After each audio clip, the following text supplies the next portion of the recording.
The Sad Fortunes of the Reverend Amos Barton. Chapter 1. Shepperton Church was a very different-looking building 25 years ago. To be sure, its substantial stone tower looks at you through its intelligent eye, the clock, with the friendly expression of former days, but in everything else what changes! Now there is a wide span of slated roof flanking the old steeple. The windows are tall and symmetrical, the outer doors are resplendent with oak graining, the inner doors reverentially noiseless with a garment of red baize, and the walls, you are convinced, no lichen will ever again effect a settlement on. They are smooth and innutrient as the summit of the Reverend Amos Barton's head after 10 years of baldness and supererogatory soap.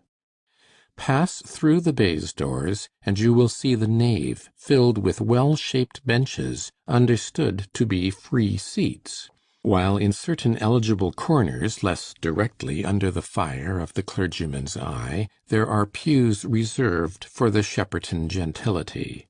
Ample galleries are supported on iron pillars, and in one of them stands the crowning glory, the very clasp or aigrette of Shepperton Church adornment, namely, an organ, not very much out of repair, on which a collector of small rents, differentiated by the force of circumstances into an organist, will accompany the alacrity of your departure after the blessing by a sacred minuet or an easy Gloria. Immense improvement, says the well-regulated mind, which unintermittingly rejoices in the new police, the tithe commutation act, the penny post, and all guarantees of human advancement, and has no moments when conservative reforming intellect takes a nap, while imagination does a little Toryism by the sly, reveling in regret that dear old brown crumbling picturesque inefficiency is everywhere giving place to spick-and-span, new-painted, new-varnished efficiency, which will yield endless diagrams, plans, elevations, and sections, but, alas, no picture. Mine, I fear, is not a well-regulated mind. It has an occasional tenderness for old abuses. It lingers with a certain fondness over the days of nasal clerks and top-booted parsons, and has a sigh for the departed shades of vulgar errors. So it is not surprising that I recall with a fond sadness Shepperton Church as it was in the old days, with its outer coat of rough stucco, its red-tiled roof, its heterogeneous windows patched with desultory bits of painted glass, and its little flight of steps with their wooden rail running up the outer wall and leading to the school-children's gallery. Then inside, what dear old quaintnesses, which I began to look at with delight even when I was so crude a member of the congregation that my nurse found it necessary to provide for the reinforcement of my devotional patience by smuggling bread and butter into the sacred edifice. There was the chancel, guarded by 2 little cherubims looking uncomfortably squeezed between arch and wall, and adorned with the escutcheons of the Oldenport family, which showed me inexhaustible possibilities of meaning in their blood-red hands, their death's heads and crossbones, their leopard's paws and Maltese crosses. There were inscriptions on the panels of the singing gallery, telling of benefactions to the poor of Shepperton, with an involuted elegance of capitals and final flourishes, which my alphabetic erudition traced with ever-new delight. No benches in those days, but huge roomy pews, round which devout church-goers sat during lessons, trying to look anywhere else than into each other's eyes. No low partitions allowing you, with a dreary absence of contrast and mystery, to see everything at all moments, but tall, dark panels, under whose shadow I sank with a sense of retirement through the litany, only to feel with more intensity my burst into the conspicuousness of public life when I was made to stand up on the seat during the psalms or the singing. And the singing was no mechanical affair of official routine. It had a drama. As the moment of psalmody approached, by some process to me as mysterious and untraceable as the opening of the flowers or the breaking out of the stars, a slate appeared in front of the gallery, advertising in bold characters the psalm about to be sung, lest the sonorous announcement of the clerk should still leave the bucolic mind in doubt on that head. Then followed the migration of the clerk to the gallery, where, in company with a bassoon, 2 key bugles, a carpenter understood to have an amazing power of singing counter, and 2 lesser musical stars, he formed the complement of a choir regarded in Shepperton as one of distinguished attraction, occasionally known to draw hearers from the next parish. The innovation of hymn books was as yet undreamed of. Even the New Version was regarded with a sort of melancholy tolerance as part of the common degeneracy in a time when prices had dwindled and a cotton gown was no longer stout enough to last a lifetime. For the lyrical taste of the best heads in Shepperton had been formed on Sternhold and Hopkins. But the greatest triumphs of the Shepperton choir were reserved for the Sundays when the slate announced an anthem, with a dignified abstinence from particularization, both words and music lying far beyond the reach of the most ambitious amateur in the congregation. An anthem in which the key bugles always ran away at a great pace, while the bassoon every now and then boomed a flying shot after them. As for the clergyman, Mr. Gilfil, an excellent old gentleman who smoked very long pipes and preached very short sermons, I must not speak of him, or I might be tempted to tell the story of his life, which had its little romance, as most lives have between the ages of teetotum and tobacco. And at present I am concerned with quite another sort of clergyman, the Reverend Amos Barton, who did not come to Shepperton until long after Mr. Gilfil had departed this life, until after an interval in which evangelicalism and the Catholic question had begun to agitate the rustic mind with controversial debates. A popish blacksmith had produced a strong Protestant reaction by declaring that, as soon as the Emancipation Bill was passed, he should do a great stroke of business in gridirons, and the disinclination of the Shepperton parishioners generally to dim the unique glory of St. Lawrence rendered the church and constitution an affair of their business and bosoms. A zealous evangelical preacher had made the old sounding board vibrate with quite a different sort of elocution from Mr. Gilfil's. The hymn book had almost superseded the old and new versions, and the great square pews were crowded with new faces from distant corners of the parish, perhaps from dissenting chapels. You are not imagining, I hope, that Amos Barton was the incumbent of Shepperton. He was no such thing. Those were days when a man could hold 3 small livings, starve a curate apiece on 2 of them, and live badly himself on the 3rd. It was so with the vicar of Shepperton, a vicar given to bricks and mortar, and thereby running into debt far away in a northern county, who executed his vicarial functions towards Shepperton by pocketing the sum of 35 pounds 10 per annum, the net surplus remaining to him from the proceeds of that living, after the disbursement of 80 pounds as the annual stipend of his curate. And now, pray, can you solve me the following problem?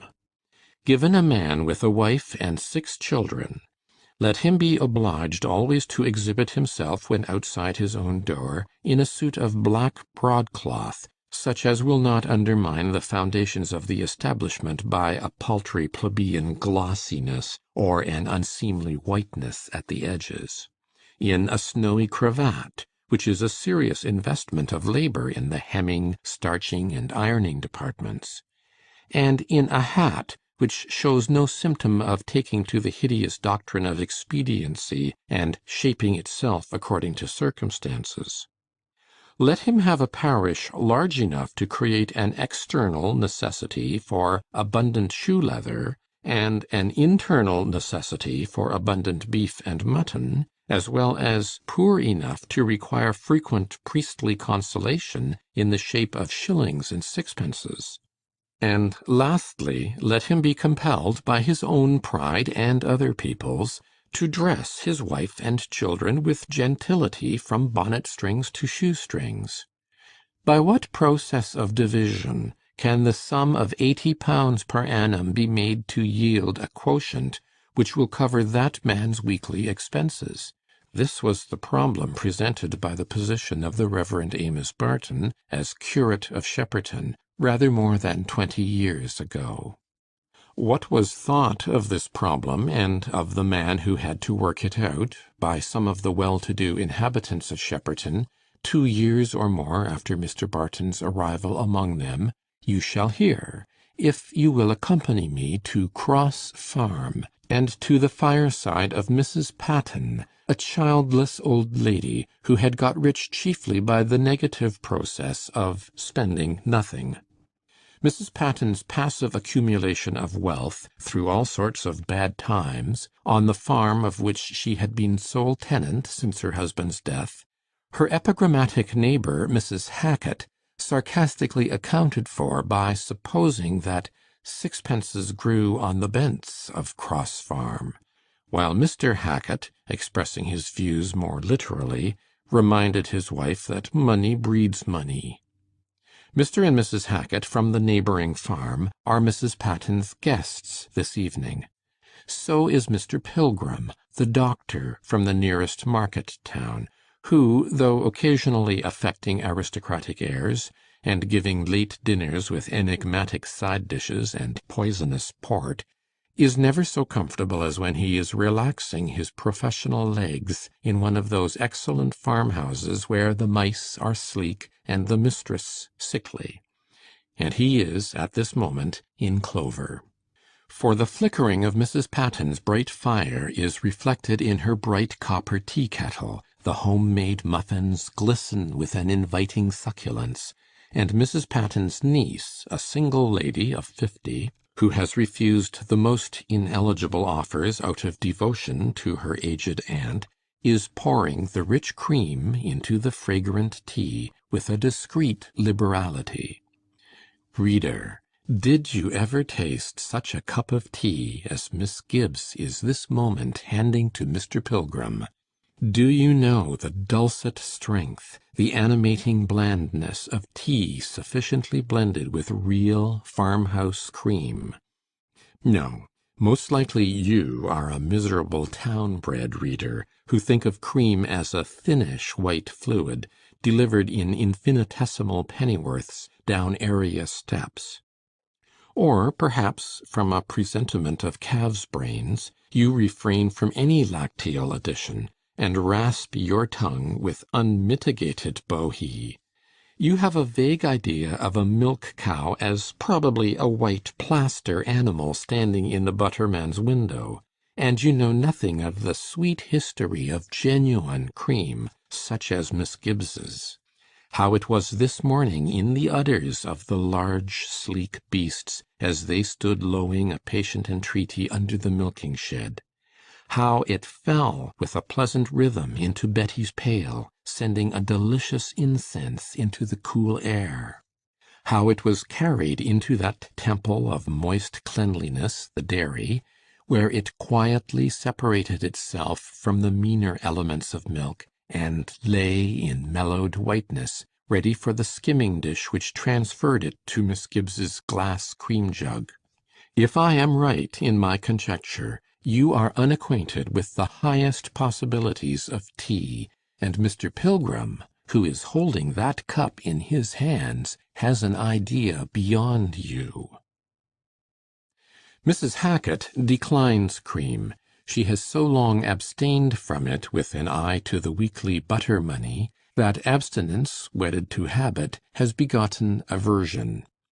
She is a thin woman with a chronic liver complaint, which would have secured her Mr. Pilgrim's entire regard and unreserved good word, even if he had not been in awe of her tongue, which was as sharp as his own lancet. She has brought her knitting, no frivolous fancy knitting, but a substantial woolen stocking. The click-click of her knitting needles is the running accompaniment to all her conversation, and in her utmost enjoyment of spoiling a friend's self-satisfaction, she was never known to spoil a stocking. Mrs. Patten does not admire this excessive click-clicking activity. Quiescence in an easy chair, under the sense of compound interest perpetually accumulating, has long seemed an ample function to her, and she does her malevolence gently. She is a pretty little old woman of 80, with a close cap and tiny flat white curls round her face, as natty and unsoiled and invariable as the waxen image of a little old lady under a glass case. Once a lady's maid, and married for her beauty. She used to adore her husband, and now she adores her money. Cherishing a quiet blood relation's hatred for her niece, Janet Gibbs, who, she knows, expects a large legacy, and whom she is determined to disappoint. Her money shall all go in a lump to a distant relation of her husband's, and Janet shall be saved the trouble of pretending to cry by finding that she is left with a miserable pittance. Mrs. Patten has more respect for her neighbor Mr. Hackit than for most people. Mr. Hackit is a shrewd, substantial man, whose advice about crops is always worth listening to, and who is too well off to want to borrow money. And now that we are snug and warm with this little tea party, while it is freezing with February bitterness outside, we will listen to what they are talking about. "So," said Mr. Pilgrim, with his mouth only half empty of muffin, "you had a row in Shepperton Church last Sunday. I was at Jim Hood's, the bassoon man's, this morning, attending his wife, and he swears he'll be revenged on the parson, a confounded methodistical meddlesome chap, who must be putting his finger in every pie. What was it all about?" "Oh, a passel o' nonsense," said Mr. Hackit, sticking one thumb between the buttons of his capacious waistcoat, and retaining a pinch of snuff with the other, for he was but moderately given to the cups that cheer but not inebriate, and had already finished his tea. "They began to sing the wedding psalm for a new married couple, as pretty a psalm and as pretty a tune as any in the prayer book. It's been sung for every new married couple since I was a boy, and what can be better?" Here Mr. Hackit stretched out his left arm, threw back his head, and broke into melody. "Oh, what a happy thing it is, and joyful for to see, brethren to dwell together in friendship and unity." "But Mr. Barton is all for the hymns, and a sort o' music as I can't join in at all." "And so," said Mr. Pilgrim, recalling Mr. Hackit from lyrical reminiscences to narrative, "he called out 'Silence,' did he, when he got into the pulpit, and gave a hymn out himself to some meeting-house tune?" "Yes," said Mrs. Hackit, stooping towards the candle to pick up a stitch, "and turned as red as a turkey-cock. I often say when he preaches about meekness he gives himself a slap in the face. He's like me, he's got a temper of his own." "Rather a low-bred fellow, I think, Barton," said Mr. Pilgrim, who hated the Reverend Amos for two reasons: because he had called in a new doctor, recently settled in Shepperton, and because, being himself a dabbler in drugs, he had the credit of having cured a patient of Mr. Pilgrim's.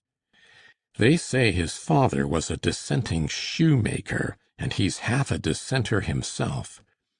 Why, doesn't he preach extempore in that cottage up here of a Sunday evening?" "Tchuh!" This was Mr. Hackit's favourite interjection. "That preachin' without book's no good. Only when a man has a gift, and has the Bible at his fingers' ends. It was all very well for Parry, he'd a gift, and in my youth I've heard the ranters out o' doors in Yorkshire go on for an hour or two on end, without ever sticking fast a minute. There was one clever chap, I remember, as used to say, 'You're like the wood pigeon, it says do, do, do all day, and never sets about any work itself.' That's bringing it home to people. But our parson's no gift at all that way. He can preach as good a sermon as need be heard when he writes it down. But when he tries to preach wi'out book, he rambles about and doesn't stick to his text, and every now and then he flounders about like a sheep as has cast itself and can't get on its legs again.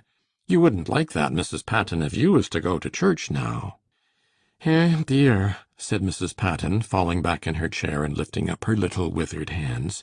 "What'd Mr. Gilfil say, if he was worthy to know the changes as have come about i' the church these last 10 years? I don't understand these new sort o' doctrines. When Mr. Barton comes to see me, he talks about nothing but my sins, and my need o' marcy.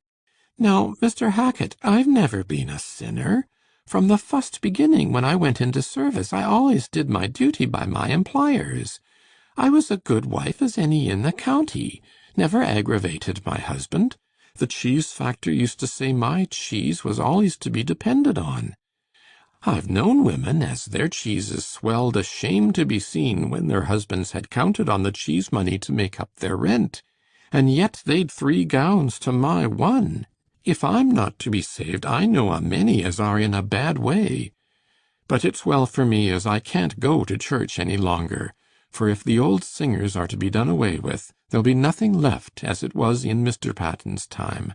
And what's more, I hear you've settled to pull the church down and build it up new." Now, the fact was that the Reverend Amos Barton, on his last visit to Mrs. Patten, had urged her to enlarge her promised subscription of £20, representing to her that she was only a steward of her riches, and that she could not spend them more for the glory of God than by giving a heavy subscription towards the rebuilding of Shepperton Church, a practical precept which was not likely to smooth the way to her acceptance of his theological doctrine. Mr. Hackit, who had more doctrinal enlightenment than Mrs. Patten, had been a little shocked by the heathenism of her speech, and was glad of the new turn given to the subject by this question, addressed to him as churchwarden and an authority in all parochial matters.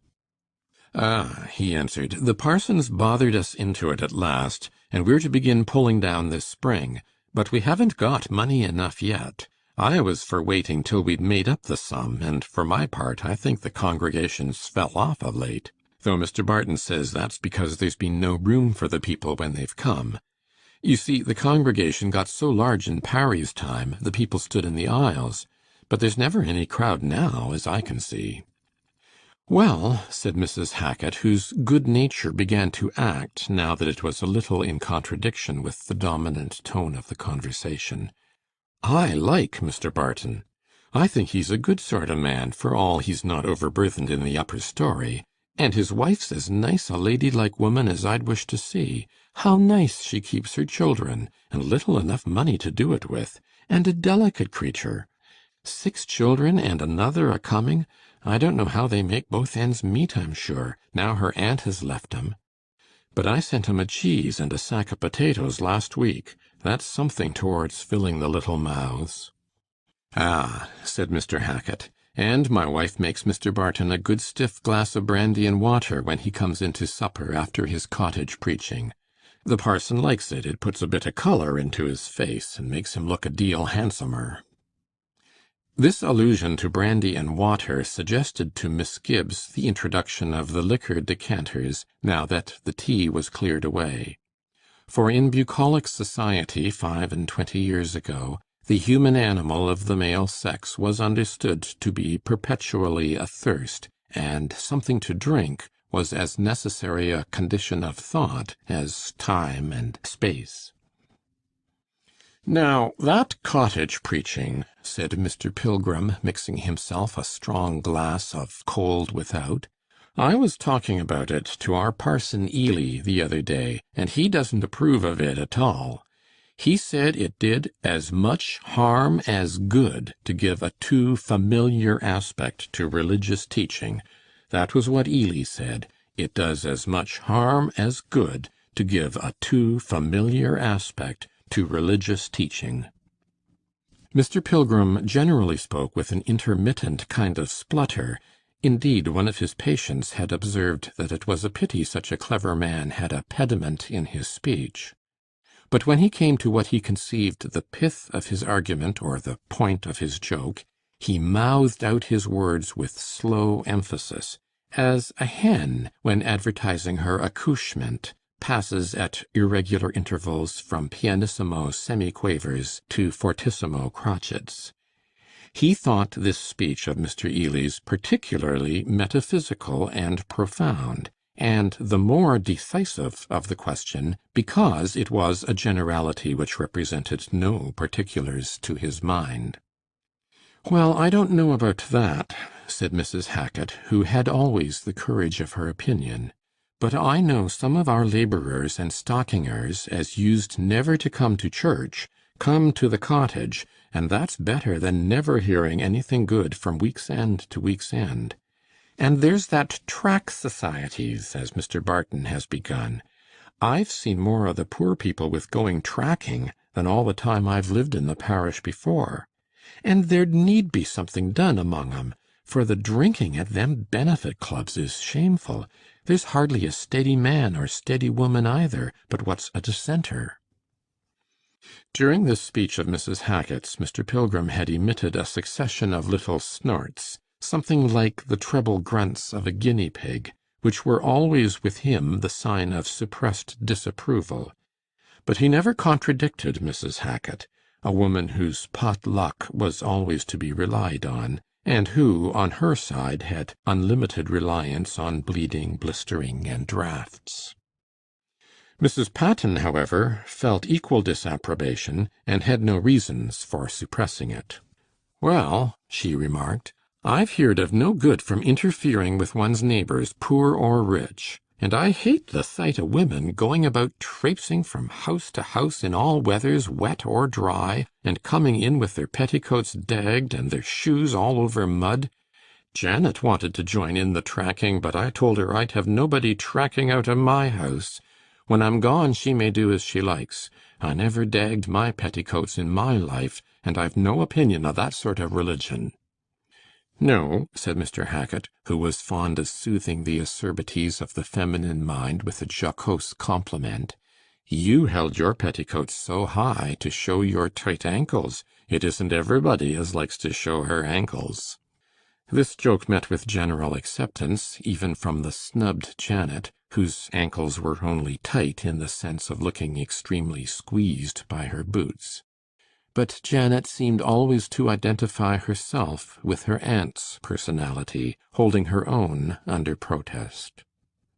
Under cover of the general laughter, the gentlemen replenished their glasses, Mr. Pilgrim attempting to give his the character of a stirrup cup by observing that he must be going.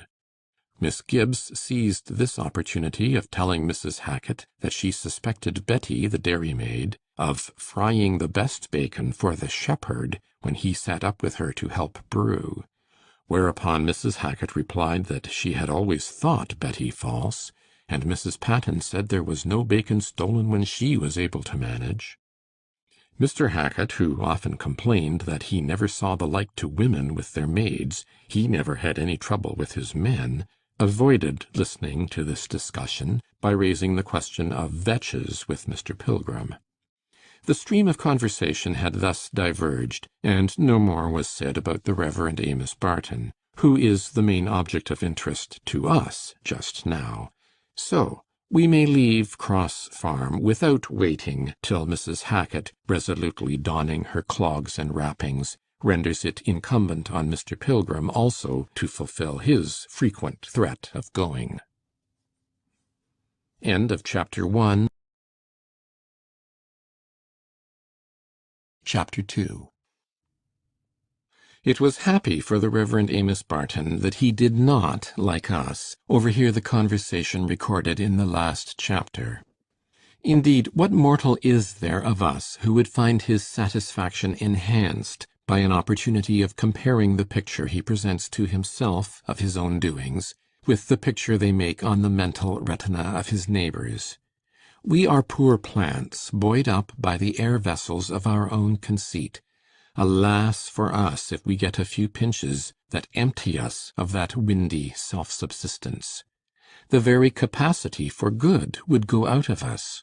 For tell the most impassioned orator suddenly that his wig is awry, or his shirt-lap hanging out, and that he is tickling people by the oddity of his person, instead of thrilling them by the energy of his periods, and you would infallibly dry up the spring of his eloquence. That is a deep and wide saying that no miracle can be wrought without faith, without the worker's faith in himself, as well as the recipient's faith in him. And the greater part of the worker's faith in himself is made up of the faith that others believe in him. Let me be persuaded that my neighbor Jenkins considers me a blockhead, and I shall never shine in conversation with him any more. Let me discover that the lovely Phoebe thinks my squint intolerable, and I shall never be able to fix her blandly with my disengaged eye again. Thank heaven, then, that a little illusion is left to us, to enable us to be useful and agreeable, that we don't know exactly what our friends think of us, that the world is not made of looking-glass to show us just the figure we are making, and just what is going on behind our backs. By the help of dear friendly illusion, we are able to dream that we are charming, and our faces wear a becoming air of self-possession. We are able to dream that other men admire our talents, and our benignity is undisturbed. We are able to dream that we are doing much good, and we do a little. Thus it was with Amos Barton on that very Thursday evening when he was the subject of the conversation at Cross Farm. He had been dining at Mr. Farquhar's, the secondary squire of the parish, and, stimulated by unwonted gravies and port wine, had been delivering his opinion on affairs parochial and otherwise, with considerable animation. And he was now returning home in the moonlight, a little chill, it is true, for he had just now no greatcoat compatible with clerical dignity, and a fur boa round one's neck with a waterproof cape over one's shoulders doesn't frighten away the cold from one's legs. But entirely unsuspicious not only of Mr. Hacket's estimate of his oratorical powers, but also of the critical remarks passed on him by the Misses Farquhar as soon as the drawing-room door had closed behind him. Miss Julia had observed that she never heard anyone sniff so frightfully as Mr. Barton did. She had a great mind to offer him her pocket-handkerchief. And Miss Arabella wondered why he always said he was going for to do a thing.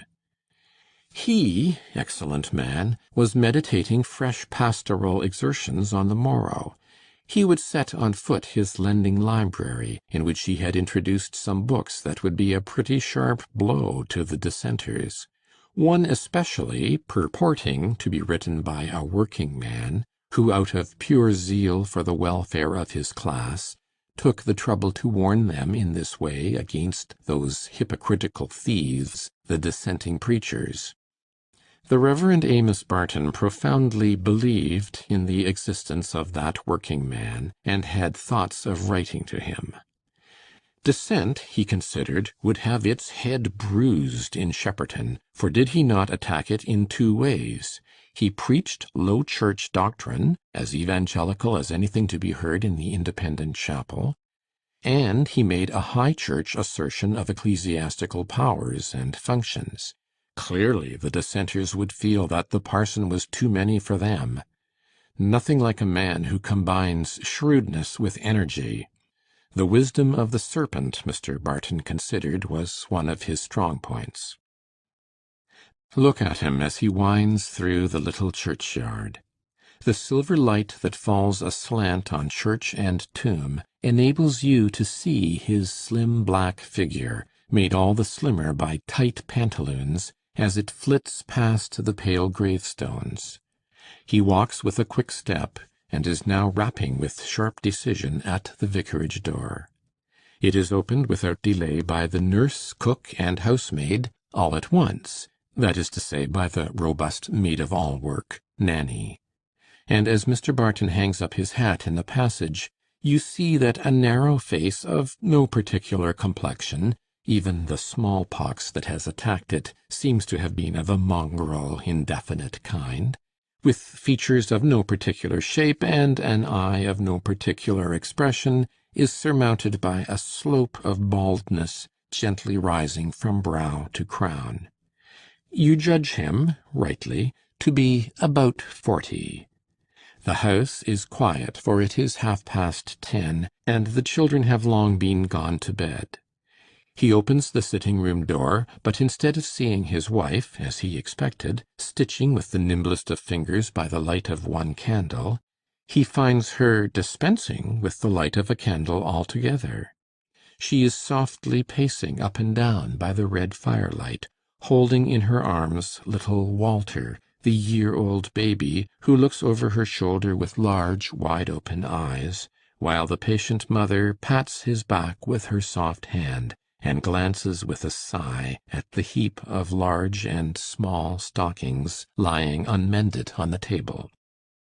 She was a lovely woman, Mrs. Amos Barton, a large, fair, gentle Madonna, with thick, close, chestnut curls beside her well-rounded cheeks, and with large, tender, short-sighted eyes.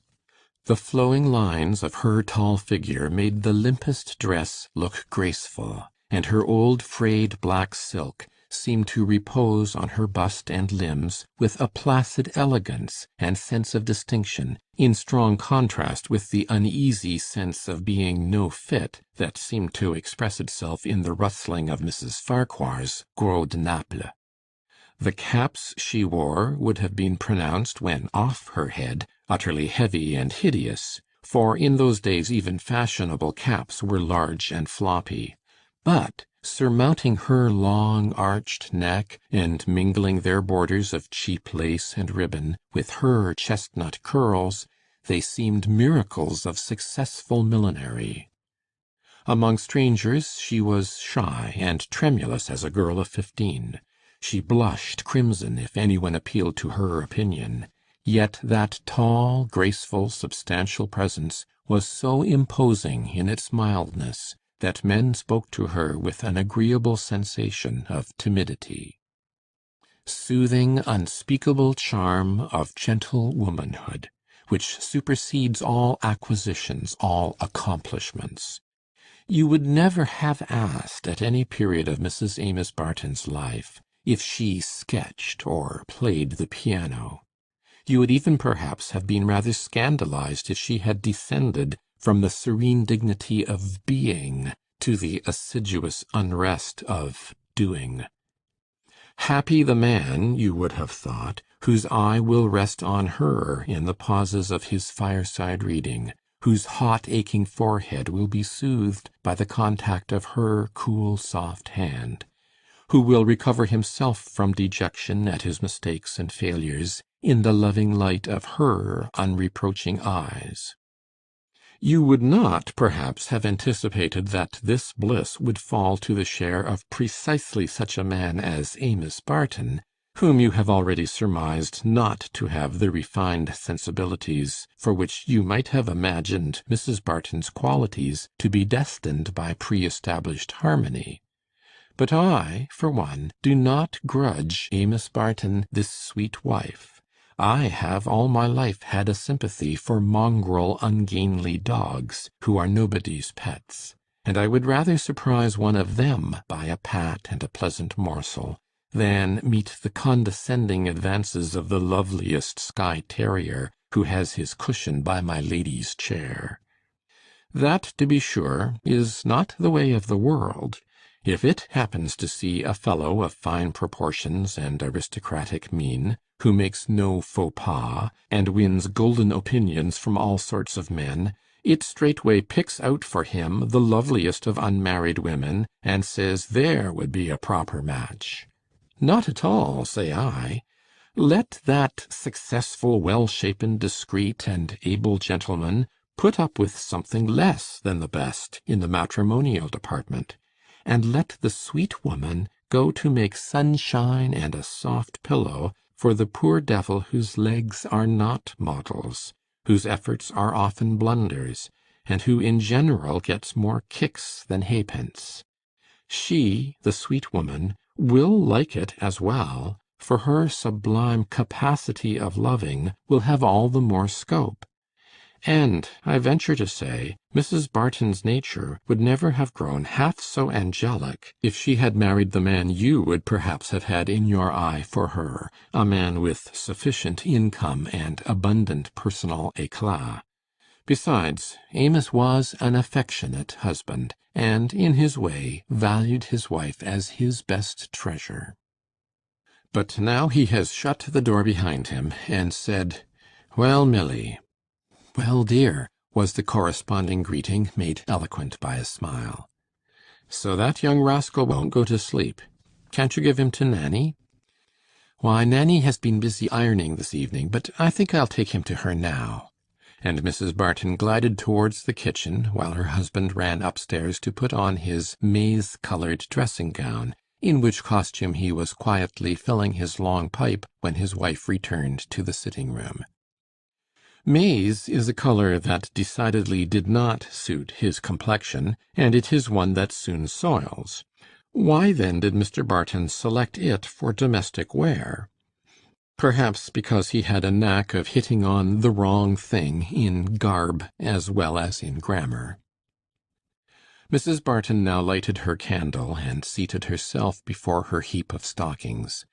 She had something disagreeable to tell her husband, but she would not enter on it at once. "Have you had a nice evening, dear?" "Yes, pretty well. Ely was there to dinner, but went away rather early. Miss Arabella is setting her cap at him with a vengeance, but I don't think he's much smitten. I've a notion Ely's engaged to some one at a distance, and will astonish all the ladies who are languishing for him here by bringing home his bride one of these days. Ely's a sly dog. He'll like that." "Did the Farquhars say anything about the singing last Sunday?"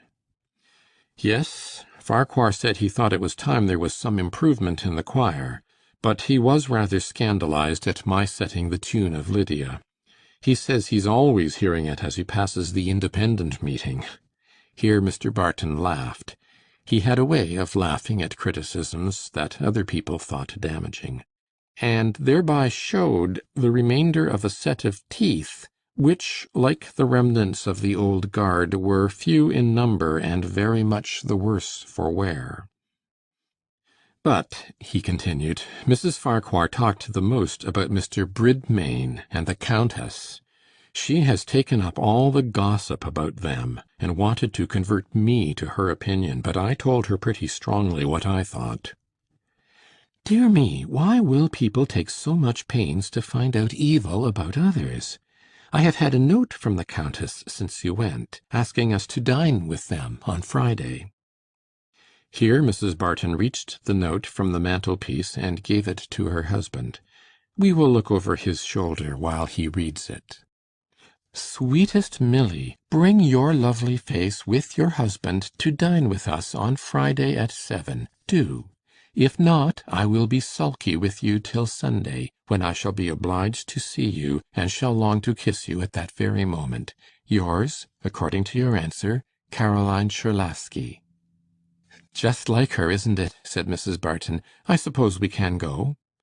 "Yes, I have no engagement. The clerical meeting is to-morrow, you know." "And, dear, Woods the butcher called to say he must have some money next week. He has a payment to make up." This announcement made Mr. Barton thoughtful. He puffed more rapidly and looked at the fire. "I think I must ask Hackett to lend me £20, for it is nearly 2 months till Lady Day, and we can't give Woods our last shilling." "I hardly like you to ask Mr. Hackett, dear. He and Mrs. Hackett have been so very kind to us. They have sent us so many things lately." "Then I must ask Oldinport. I'm going to write to him to-morrow morning for to tell him the arrangement I've been thinking of about having service in the workhouse while the church is being enlarged. If he agrees to attend service there once or twice, the other people will come. Net the large fish, and you're sure to have the small fry. I wish we could do without borrowing money, and yet I don't see how we can. Poor Fred must have some new shoes. I couldn't let him go to Mrs. Bond's yesterday because his toes were peeping out, dear child.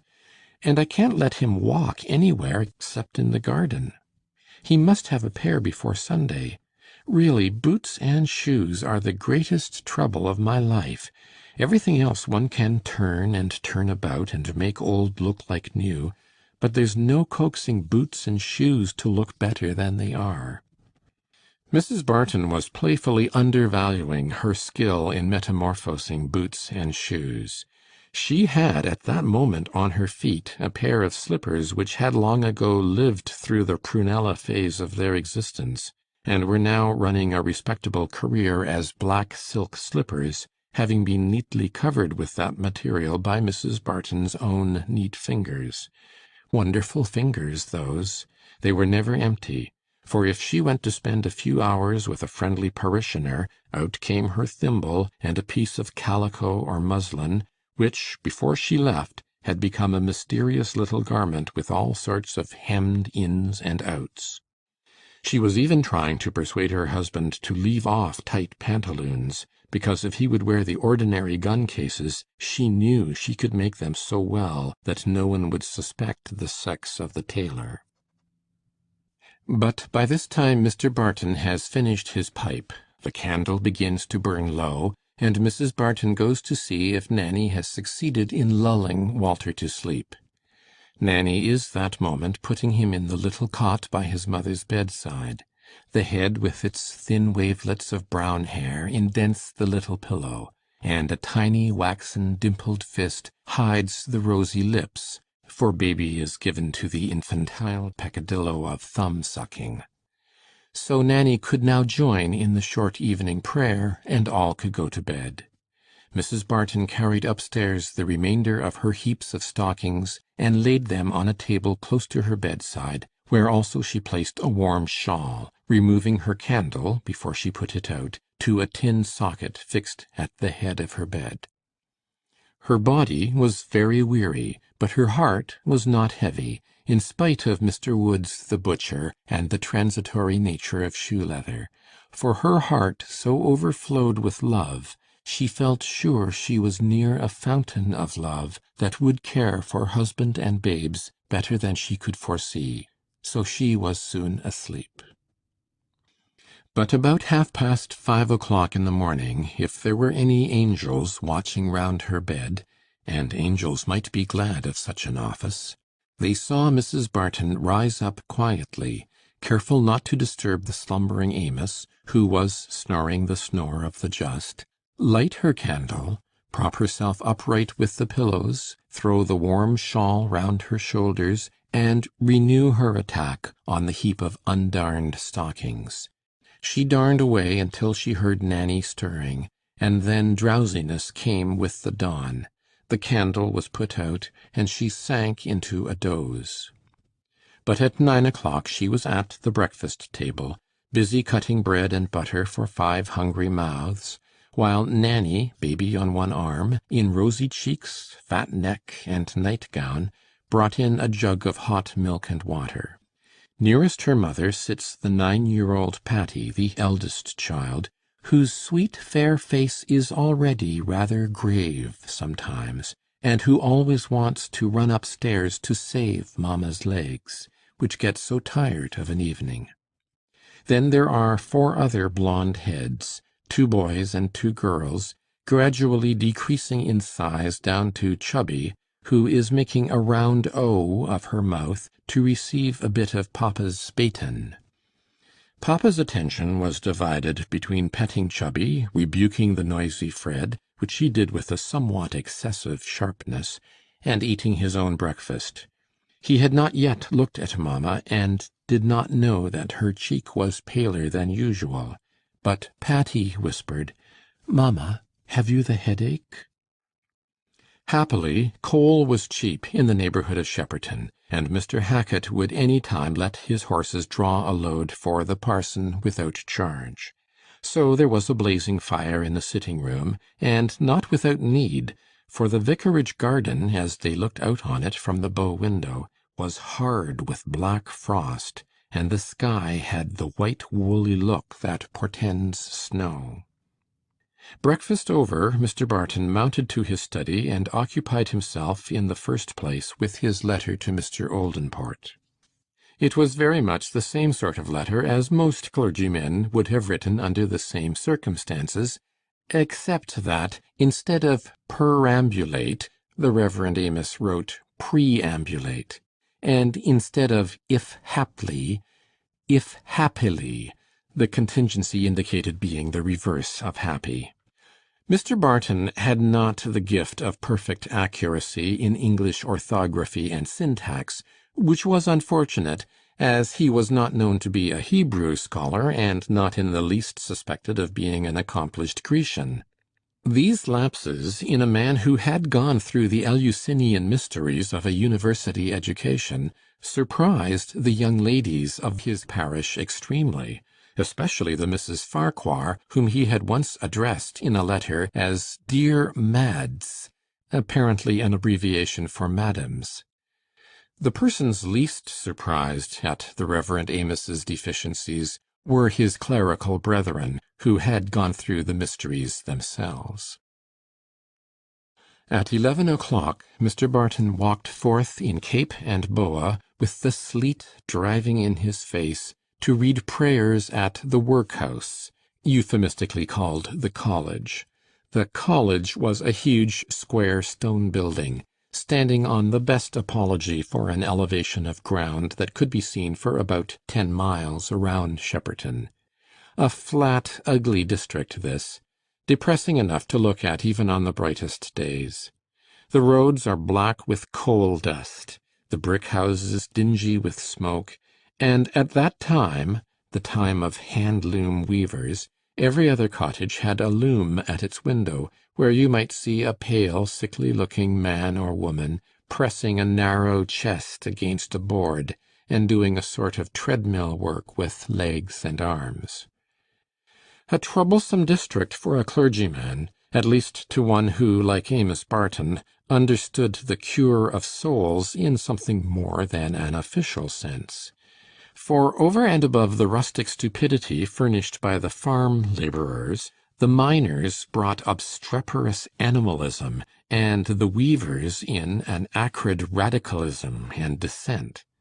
Indeed, Mrs. Hackett often observed that the colliers, who many of them earned better wages than Mr. Barton, passed their time in doing nothing but swilling ale and smoking, like the beasts that perish, speaking, we may presume, in a remotely analogical sense.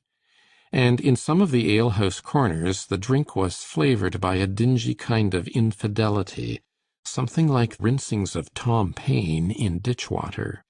A certain amount of religious excitement created by the popular preaching of Mr. Parry, Amos's predecessor, had nearly died out, and the religious life of Shepperton was falling back towards low-water mark. Here, you perceive, was a terrible stronghold of Satan, and you may well pity the Reverend Amos Barton, who had to stand single-handed and summon it to surrender. We read, indeed, that the walls of Jericho fell down before the sound of trumpets, but we nowhere hear that those trumpets were hoarse and feeble. Doubtless they were trumpets that gave forth clear ringing tones, and sent a mighty vibration through brick and mortar. But the oratory of the Reverend Amos resembled rather a Belgian railway horn, which shows praiseworthy intentions inadequately fulfilled. He often missed the right note both in public and private exhortation, and got a little angry in consequence. For though Amos thought himself strong, he did not feel himself strong. Nature had given him the opinion, but not the sensation. Without that opinion he would probably never have worn cambric bands, but would have been an excellent cabinet-maker and deacon of an independent church, as his father was before him. He was not a shoemaker, as Mr. Pilgrim had reported. He might then have sniffed, long and loud in the corner of his pew in Gun Street Chapel. He might have indulged in halting rhetoric at prayer meetings, and have spoken faulty English in private life, and these little infirmities would not have prevented him, honest, faithful man that he was, from being a shining light in the dissenting circle of Bridgeport. A tallow dip of the long 8 description is an excellent thing in the kitchen candlestick, and Betty's nose and eye are not sensitive to the difference between it and the finest wax.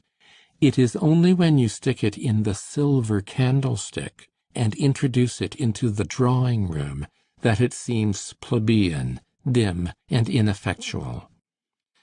Alas for the worthy man who, like that candle, gets himself into the wrong place. It is only the very largest souls who will be able to appreciate and pity him, who will discern and love sincerity of purpose amid all the bungling feebleness of achievement. But now Amos Barton has made his way through the sleet as far as the college, has thrown off his hat, cape, and boa, and is reading, in the dreary stone-floored dining-room, a portion of the morning service to the inmates seated on the benches before him.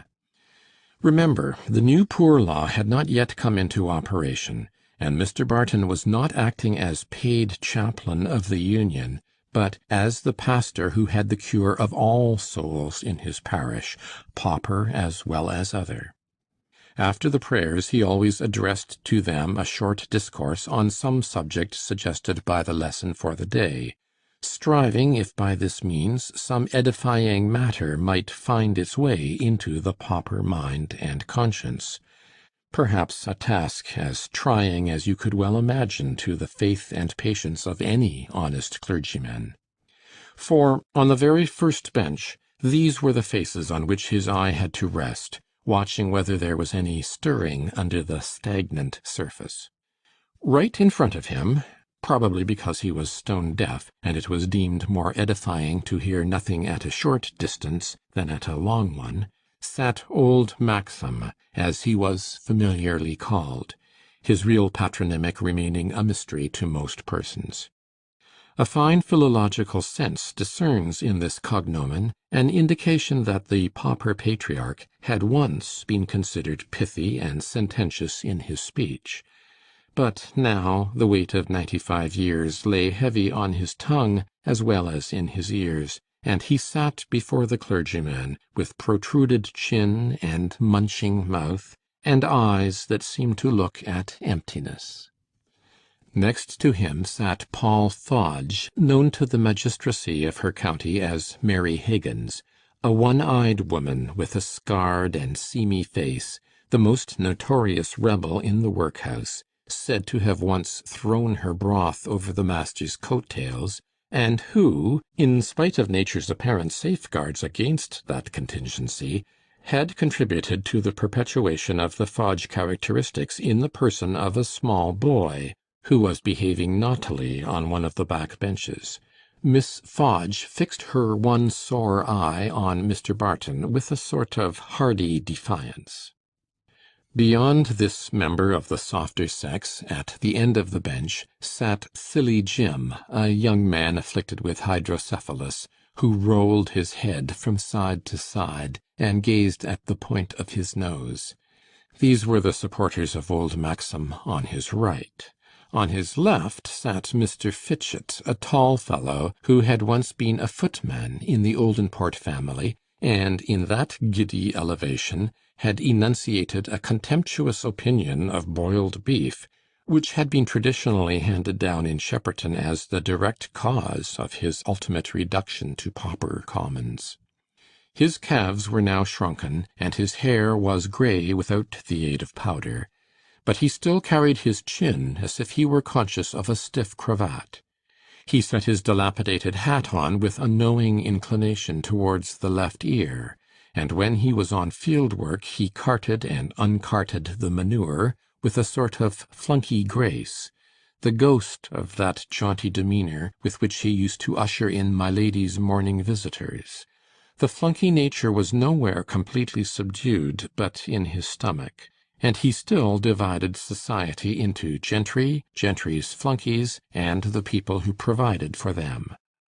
A clergyman without a flunkey was an anomaly belonging to neither of these classes. Mr. Fitchett had an irrepressible tendency to drowsiness under spiritual instruction, and in the recurrent regularity with which he dozed off until he nodded and awaked himself, he looked not unlike a piece of mechanism ingeniously contrived for measuring the length of Mr. Barton's discourse. Perfectly wide awake, on the contrary, was his left-hand neighbour, Mrs. Brick, one of those hard, undying old women to whom age seems to have given a network of wrinkles as a coat of magic armour against the attacks of winters, warm or cold. The point on which Mrs. Brick was still sensitive, the theme on which you might possibly excite her hope and fear, was snuff. It seemed to be an embalming powder, helping her soul to do the office of salt. And now, eke out an audience of which this front benchful was a sample, with a certain number of refractory children, over whom Mr. Spratt, the master of the workhouse, exercised an irate surveillance, and I think you will admit that the university-taught clergyman, whose office it is to bring home the gospel to a handful of such souls, has a sufficiently hard task. For to have any chance of success, short of miraculous intervention, he must bring his geographical, chronological, exegetical mind pretty nearly to the pauper point of view, or of no view. He must have some approximate conception of the mode in which the doctrines that have so much vitality in the plenum of his own brain will comport themselves in vacuo, that is to say, in a brain that is neither geographical, chronological, nor exegetical. It is a flexible imagination that can take such a leap as that, and an adroit tongue that can adapt its speech to so unfamiliar a position. The Reverend Amos Barton had neither that flexible imagination nor that adroit tongue. He talked of Israel and its sins, of chosen vessels, of the Paschal Lamb, of blood as a medium of reconciliation, and he strove in this way to convey religious truth within reach of the Fodge and Fitchett mind. This very morning the first lesson was the 12th chapter of Exodus, and Mr. Barton's exposition turned on unleavened bread. Nothing in the world more suited to the simple understanding than instruction through familiar types and symbols, but there is always this danger attending it, that the interest or comprehension of your hearers may stop short precisely at the point where your spiritual interpretation begins. And Mr. Barton this morning succeeded in carrying the pauper imagination to the dough tub, but unfortunately was not able to carry it upwards from that well-known object to the unknown truths which it was intended to shadow forth. Alas, a natural incapacity for teaching, finished by keeping terms at Cambridge, where there are able mathematicians and butter is sold by the yard, is not, apparently, the medium through which Christian doctrine will distil as welcome dew on withered souls. And so, while the sleet outside was turning to unquestionable snow, and the stony dining-room looked darker and drearier, and Mr. Fitchett was nodding his lowest, and Mr. Spratt was boxing the boy's ears with a constant rinforzando, as he felt more keenly the approach of dinner-time, Mr. Barton wound up his exhortation with something of the February chill at his heart as well as his feet. Mr. Fitchett, thoroughly roused now the instruction was at an end, obsequiously and gracefully advanced to help Mr. Barton in putting on his cape, while Mrs. Brick rubbed her withered forefinger round and round her little shoe-shaped snuff-box, vainly seeking for the fraction of a pinch. I can't help thinking that if Mr. Barton had shaken into that little box a small portion of Scotch high-dried, he might have produced something more like an amiable emotion in Mrs. Brick's mind than anything she had felt under his morning's exposition of the unleavened bread. But our good Amos laboured under a deficiency of small tact as well as of small cash, and when he observed the action of the old woman's forefinger, he said in his brusque way, "So your snuff is all gone, eh?" Mrs. Brick's eyes twinkled with the visionary hope that the parson might be intending to replenish her box, at least mediately, through the present of a small copper. "Ah, well, you'll soon be going where there is no more snuff. You'll be in need of mercy then. You must remember that you may have to seek for mercy and not find it, just as you're seeking for snuff." At the first sentence of this admonition the twinkle subsided from Mrs. Brick's eyes. The lid of her box went click, and her heart was shut up at the same moment. But now Mr. Barton's attention was called for by Mr. Spratt, who was dragging a small and unwilling boy from the rear.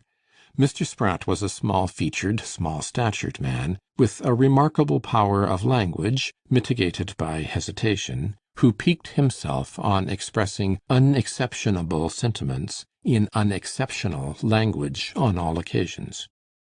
"Mr. Barton, sir, excuse my trespassing on your time. To beg that you will administer a rebuke to this boy. He is, most inveterate in ill behavior during service time."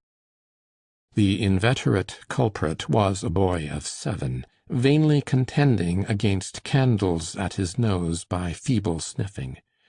But no sooner had Mr. Spratt uttered his impeachment than Miss Fodge rushed forward and placed herself between Mr. Barton and the accused. "That's my child, Muster Barton," she exclaimed, further manifesting her maternal instincts by applying her apron to her offspring's nose. "He's al'ys a findin' faut wi' 'im, and a poundin' 'im for nothin'. Let him goo and eat his roost goose as is a smellin' up in our noses while we're a swallerin' them greasy broth, and let my boy alooan." Mr. Spratt's small eyes flashed, and he was in danger of uttering sentiments not unexceptionable before the clergyman. But Mr. Barton, foreseeing that a prolongation of this episode would not be to edification, said, "Silence," in his severest tones. "Let me hear no abuse. Your boy is not likely to behave well if you set him the example of being saucy." Then, stooping down to Master Fodge and taking him by the shoulder, "Do you like being beaten?" "No." "Then what a silly boy you are to be naughty. If you were not naughty, you wouldn't be beaten. But if you are naughty, God will be angry, as well as Mr. Spratt, and God can burn you for ever. That will be worse than being beaten." Master Fodge's countenance was neither affirmative nor negative of this proposition. "But," continued Mr. Barton, "if you will be a good boy, God will love you, and you will grow up to be a good man. Now, let me hear next Thursday that you have been a good boy." Master Fodge had no distinct vision of the benefit that would accrue to him from this change of courses. But Mr. Barton, being aware that Miss Fodge had touched on a delicate subject in alluding to the roast goose, was determined to witness no more polemics between her and Mr. Spratt. So, saying good morning to the latter, he hastily left the college. The snow was falling in thicker and thicker flakes, and already the vicarage garden was cloaked in white as he passed through the gate. Mrs. Barton heard him open the door, and ran out of the sitting-room to meet him.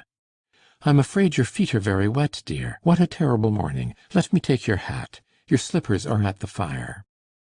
Mr. Barton was feeling a little cold and cross. It is difficult when you have been doing disagreeable duties without praise on a snowy day to attend to the very minor morals, so he showed no recognition of Milly's attentions, but simply said, "Fetch me my dressing-gown, will you?"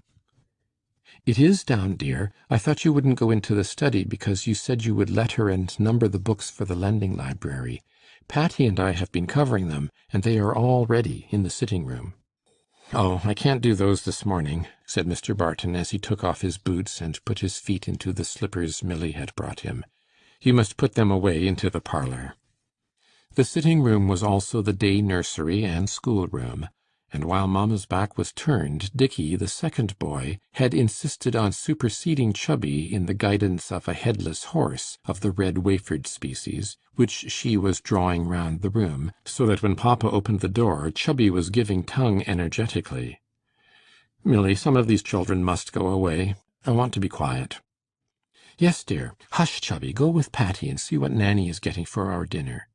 Now, Fred and Sophy and Dickey, help me to carry these books into the parlor. There are 3 for Dickey. Carry them steadily."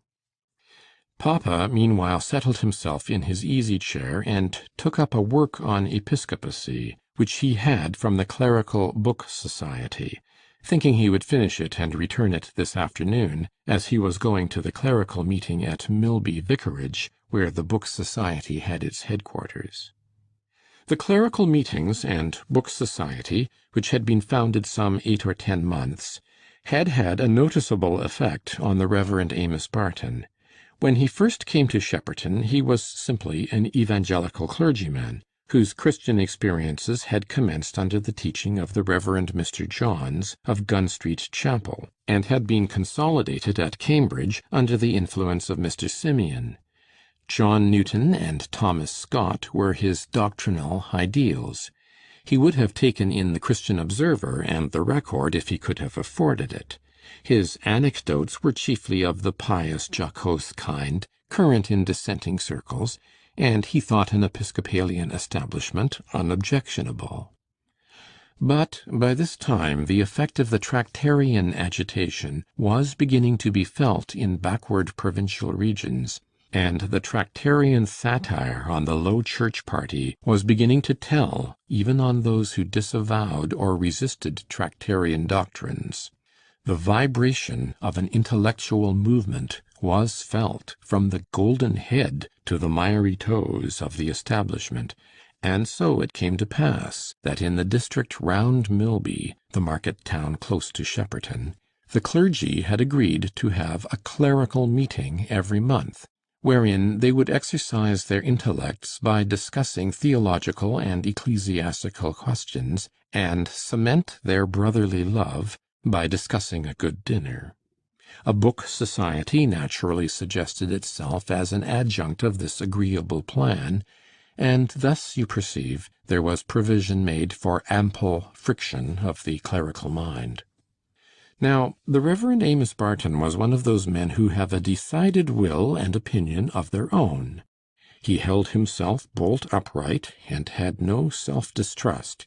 He would march very determinedly along the road he thought best, but then it was wonderfully easy to convince him which was the best road. And so a very little unwonted reading and unwonted discussion made him see that an Episcopalian establishment was much more than unobjectionable, and on many other points he began to feel that he held opinions a little too far-sighted and profound to be crudely and suddenly communicated to ordinary minds. He was like an onion that has been rubbed with spices. The strong original odor was blended with something new and foreign. The Low Church onion still offended refined High Church nostrils, and the new spice was unwelcome to the palate of the genuine onion-eater.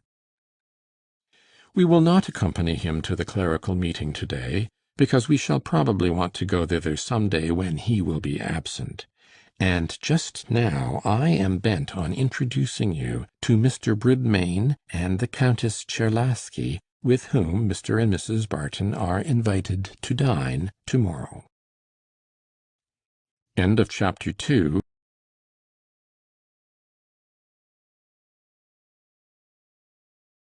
Chapter 3.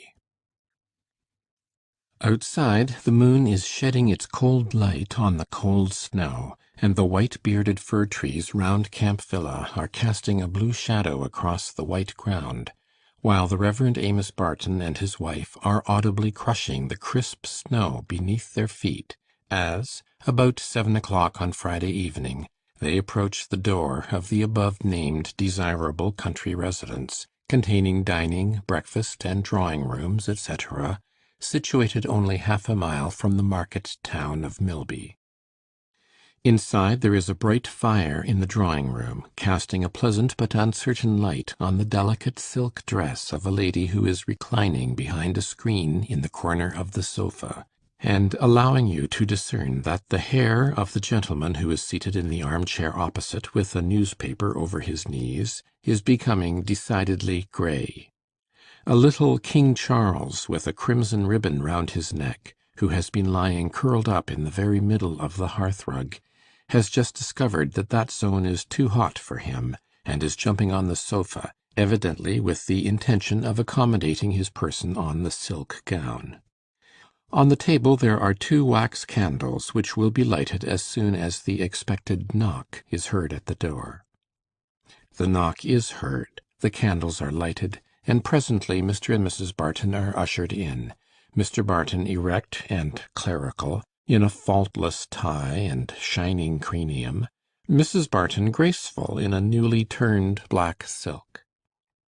"Now this is charming of you," said the Countess Czerlaski, advancing to meet them, and embracing Milly with careful elegance. "I am really ashamed of my selfishness in asking my friends to come and see me in this frightful weather." Then, giving her hand to Amos, "And you, Mr. Barton, whose time is so precious.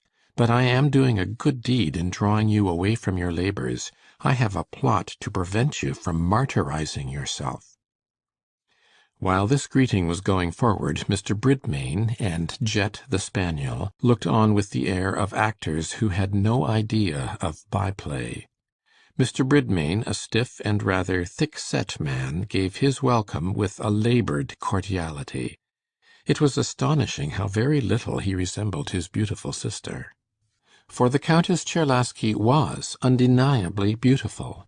As she seated herself by Mrs. Barton on the sofa, Milly's eyes, indeed, rested, must it be confessed, chiefly on the details of the tasteful dress, the rich silk of a pinkish lilac hue (the Countess always wore delicate colours in an evening), the black lace pelerine, and the black lace veil falling at the back of the small, closely braided head. For Milly had one weakness, don't love her any the less for it, it was a pretty woman's weakness. She was fond of dress, and often when she was making up her own economical millinery, she had romantic visions how nice it would be to put on really handsome, stylish things, to have very stiff balloon sleeves, for example, without which a woman's dress was not in those days. You and I too, reader, have our weakness, have we not? Which makes us think foolish things now and then. Perhaps it may lie in an excessive admiration for small hands and feet, a tall lithe figure, large dark eyes, and dark silken braided hair. All these the Countess possessed, and she had moreover a delicately formed nose, the least bit curved, and a clear brunette complexion. Her mouth, it must be admitted, receded too much from her nose and chin, and to a prophetic eye threatened nutcrackers in advanced age. But by the light of fire and wax candles that age seemed very far off indeed, and you would have said that the Countess was not more than 30. Look at the 2 women on the sofa together. The large, fair, mild-eyed Milly is timid even in friendship. It is not easy to her to speak of the affection of which her heart is full. The lithe, dark, thin-lipped Countess is racking her small brain for caressing words and charming exaggerations. "And how are all the cherubs at home?" said the Countess, stooping to pick up Jet, and without waiting for an answer. "I have been kept indoors by a cold ever since Sunday, or I should not have rested without seeing you. What have you done with those wretched singers, Mr. Barton?" "Oh, we have got a new choir together, which will go on very well with a little practice. I was quite determined that the old set of singers should be dismissed. I had given orders that they should not sing the wedding psalm, as they call it, again, to make a new married couple look ridiculous, and they sang it in defiance of me. I could put them into the ecclesiastical court if I chose for to do so, for lifting up their voices in church in opposition to the clergyman." "And a most wholesome discipline that would be," said the Countess. "Indeed, you are too patient and forbearing, Mr. Barton. For my part, I lose my temper when I see how far you are from being appreciated in that miserable Shepperton." If, as is probable, Mr. Barton felt at a loss what to say in reply to the insinuated compliment, it was a relief to him that dinner was announced just then, and that he had to offer his arm to the Countess. As Mr. Bridmain was leading Mrs. Barton to the dining room, he observed, "The weather is very severe." "Very, indeed," said Milly. Mr. Bridmain studied conversation as an art. To ladies he spoke of the weather, and was accustomed to consider it under 3 points of view: as a question of climate in general, comparing England with other countries in this respect; as a personal question, inquiring how it affected his lady interlocutor in particular; and as a question of probabilities, discussing whether there would be a change or a continuance of the present atmospheric conditions. To gentlemen he talked politics, and he read 2 daily papers expressly to qualify himself for this function. Mr. Barton thought him a man of considerable political information, but not of lively parts. "And so you are always to hold your clerical meetings at Mr. Ely's," said the Countess, between her spoonfuls of soup. The soup was a little overspiced. Mrs. Short of Camp Villa, who was in the habit of letting her best apartments, gave only moderate wages to her cook. "Yes," said Mr. Barton, "Milby is a central place, and there are many conveniences in having only one point of meeting." "Well," continued the Countess, "every one seems to agree in giving the precedence to Mr. Ely. For my part, I cannot admire him. His preaching is too cold for me. It has no fervour, no heart. I often say to my brother, it is a great comfort to me that Shepperton Church is not too far off for us to go to. Don't I, Edmund?" "Yes," answered Mr. Bridmain. "They show us into such a bad pew at Milby, just where there is a draught from that door. I caught a stiff neck the first time I went there." "Oh, it is the cold in the pulpit that affects me, not the cold in the pew. I was writing to my friend Lady Porter this morning, and telling her all about my feelings. She and I think alike on such matters. She is most anxious that when Sir William has an opportunity of giving away the living at their place, Dipley, they should have a thoroughly zealous, clever man there.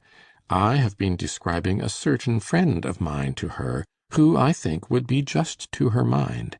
And there is such a pretty rectory, Milly. Shouldn't I like to see you the mistress of it?" Milly smiled and blushed slightly. The Reverend Amos blushed very red, and gave a little embarrassed laugh. He could rarely keep his muscles within the limits of a smile. At this moment John, the manservant, approached Mrs. Barton with a gravy tureen, and also with a slight odour of the stable, which usually adhered to him through his indoor functions. John was rather nervous, and the Countess happening to speak to him at this inopportune moment, the tureen slipped and emptied itself on Mrs. Barton's newly turned black silk. "Oh, horror! Tell Alice to come directly and rub Mrs. Barton's dress," said the Countess to the trembling John, carefully abstaining from approaching the gravy-sprinkled spot on the floor with her own lilac silk. But Mr. Bridmain, who had a strictly private interest in silks, good-naturedly jumped up and applied his napkin at once to Mrs. Barton's gown. Milly felt a little inward anguish, but no ill temper, and tried to make light of the matter for the sake of John as well as others. The Countess felt inwardly thankful that her own delicate silk had escaped, but threw out lavish interjections of distress and indignation. "Dear saint that you are," she said, when Milly laughed and suggested that, as her silk was not very glossy to begin with, the dim patch would not be much seen. "You don't mind about these things, I know. Just the same sort of thing happened to me at the Princess Wengstein's one day, on a pink satin. I was in an agony, but you are so indifferent to dress, and well you may be. It is you who make dress pretty. and not dress that makes you pretty. Alice, the buxom lady's maid, wearing a much better dress than Mrs. Barton's, now appeared to take Mr. Bridmain's place in retrieving the mischief, and after a great amount of supplementary rubbing, composure was restored, and the business of dining was continued. When John was recounting his accident to the cook in the kitchen, he observed, "Mrs. Barton's a hamable woman. I'd a deal sooner ha' throwed the gravy o'er the Countess's fine gownd. But laws, what tantrums she'd ha' been in arter the visitors was gone." "You'd a deal sooner not ha' throwed it down at all, I should think," responded the unsympathetic cook, to whom John did not make love. "Who do you think's to mek gravy enough, if you're to baste people's gowns wi' it?" "Well," suggested John humbly, "you should wet the bottom of the duree a bit, to hold it from slippin'." "Wet your granny!" returned the cook, a retort which she probably regarded in the light of a reductio ad absurdum, and which in fact reduced John to silence. Later on in the evening, while John was removing the tea things from the drawing-room, and brushing the crumbs from the tablecloth with an accompanying hiss, such as he was wont to encourage himself with in rubbing down Mr. Bridmain's horse, the Reverend Amos Barton drew from his pocket a thin green-covered pamphlet, and presenting it to the Countess, said, "You were pleased, I think, with my sermon on Christmas Day. It has been printed in the pulpit, and I thought you might like a copy." "That indeed I shall. I shall quite value the opportunity of reading that sermon. There was such depth in it, such argument. It was not a sermon to be heard only once. I am delighted that it should become generally known, as it will be now it is printed in the pulpit." "Yes," said Milly, innocently, "I was so pleased with the editor's letter." And she drew out her little pocket-book, where she carefully treasured the editorial autograph, while Mr. Barton laughed and blushed, and said, "Nonsense, Milly."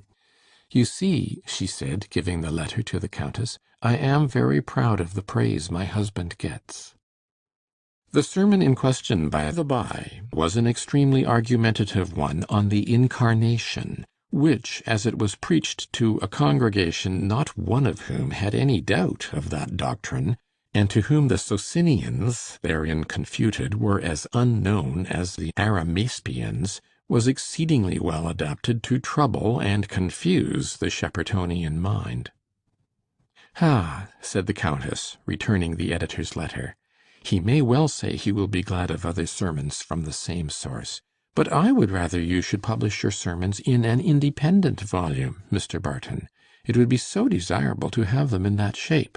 For instance, I could send a copy to the Dean of Radborough, and there is Lord Blarney, whom I knew before he was Chancellor. I was a special favourite of his, and you can't think what sweet things he used to say to me. I shall not resist the temptation to write to him one of these days, sans façon, and tell him how he ought to dispose of the next vacant living in his gift." Whether Jet the spaniel, being a much more knowing dog than was suspected, wished to express his disapproval of the Countess's last speech, as not accordant with his ideas of wisdom and veracity, I cannot say. But at this moment he jumped off her lap, and turning his back upon her, placed one paw on the fender, and held the other up to warm, as if affecting to abstract himself from the current of conversation. But now Mr. Bridmain brought out the chess-board, and Mr. Barton accepted his challenge to play a game with immense satisfaction. The Reverend Amos was very fond of chess, as most people are who can continue through many years to create interesting vicissitudes in the game, by taking long meditated moves with their knights, and subsequently discovering that they have thereby exposed their queen. Chess is a silent game, and the Countess's chat with Milly is in quite an undertone, probably relating to women's matters that it would be impertinent for us to listen to. So we will leave Camp Villa and proceed to Milby Vicarage, where Mr. Farquhar has sat out 2 other guests with whom he has been dining at Mr. Ely's, and is now rather wearying that reverend gentleman by his protracted small talk. Mr. Ely was a tall, dark-haired, distinguished-looking man of 33. By the laity of Milby and its neighbourhood he was regarded as a man of quite remarkable powers and learning, who must make a considerable sensation in London pulpits and drawing rooms on his occasional visit to the metropolis, and by his brother clergy he was regarded as a discreet and agreeable fellow. Mr. Ely never got into a warm discussion. He suggested what might be thought, but rarely said what he thought himself. He never let either men or women see that he was laughing at them, and he never gave any one an opportunity of laughing at him. In one thing only he was injudicious. He parted his dark wavy hair down the middle, and as his head was rather flat than otherwise, that style of coiffure was not advantageous to him. Mr. Farquhar, though not a parishioner of Mr. Ely's, was one of his warmest admirers, and thought he would make an unexceptionable son-in-law, in spite of his being of no particular family. Mr. Farquhar was susceptible on the point of blood, his own circulating fluid, which animated a short and somewhat flabby person, being, he considered, of very superior quality. "By the by," he said, with a certain pomposity counteracted by a lisp, "what an ath Barton maketh of himthelf, about that Bridmain and the Countess, eth she callth herthelf. After you were gone the other evening, Mrs. Farquhar wath telling him the general opinion about them in the neighbourhood, and he got quite red and angry. Bless your soul, he believeth the whole story about her Polish husband, and his wonderful escapes. And as for her, why he thinks her perfection, a woman of most refined feelings, and no end of stuff." Mr. Ely smiled. "Some people would say our friend Barton was not the best judge of refinement. Perhaps the lady flatters him a little, and we men are susceptible. She goes to Shepperton Church every Sunday, drawn there, let us suppose, by Mr. Barton's eloquence." "Pshaw!" said Mr. Farquhar. "Now, to my mind, you have only to look at that woman to thee what she ith, throwing her eyeth about when she cometh into church, and dressing in a way to attract attention. I should say she'th tired of her brother Bridmain, and looking out for another brother with a stronger family likeness. Mrs. Farquhar is very fond of Mrs. Barton, and is quite distressed that she should associate with such a woman, so she attacked him on the subject purposely. But I tell her it's of no use with a pig-headed fellow like him. Barton's well-meaning enough, but so conceited, I've left off giving him my advice." Mr. Ely smiled inwardly, and said to himself, "What a punishment!" But to Mr. Farquhar he said, "Barton might be more judicious, it must be confessed." He was getting tired, and did not want to develop the subject. "Why, nobody visits them but the Bartons," continued Mr. Farquhar. "And why should such people come here, unless they had particular reasons for preferring a neighbourhood where they are not known? Pooh! It looks bad on the very face of it. You called on them now. How did you find them?" "Oh, Mr. Bridmain strikes me as a common sort of man who is making an effort to seem wise and well-bred. He comes down on one tremendously with political information, and seems knowing about the King of the French. The Countess is certainly a handsome woman, but she puts on the grand air a little too powerfully. Woodcock was immensely taken with her, and insisted on his wife's calling on her and asking her to dinner. But I think Mrs. Woodcock turned restive after the first visit, and wouldn't invite her again. Ha, ha! Woodcock hath always a soft place in his heart for a pretty face. It's odd how he came to marry that plain woman, and no fortune either." "Mysteries of the tender passion," said Mr. Ely. "I am not initiated yet, you know." Here Mr. Farquhar's carriage was announced, and as we have not found his conversation particularly brilliant under the stimulus of Mr. Ely's exceptional presence, we will not accompany him home to the less exciting atmosphere of domestic life. Mr. Ely threw himself with a sense of relief into his easiest chair, set his feet on the hobs, and in this attitude of bachelor enjoyment began to read Bishop Jebb's memoirs. End of chapter 3. Chapter 4 I am by no means sure that if the good people of Milby had known the truth about the Countess Czerlaski, they would not have been considerably disappointed to find that it was very far from being as bad as they imagined. Nice distinctions are troublesome. It is so much easier to say that a thing is black than to discriminate the particular shade of brown, blue, or green to which it really belongs.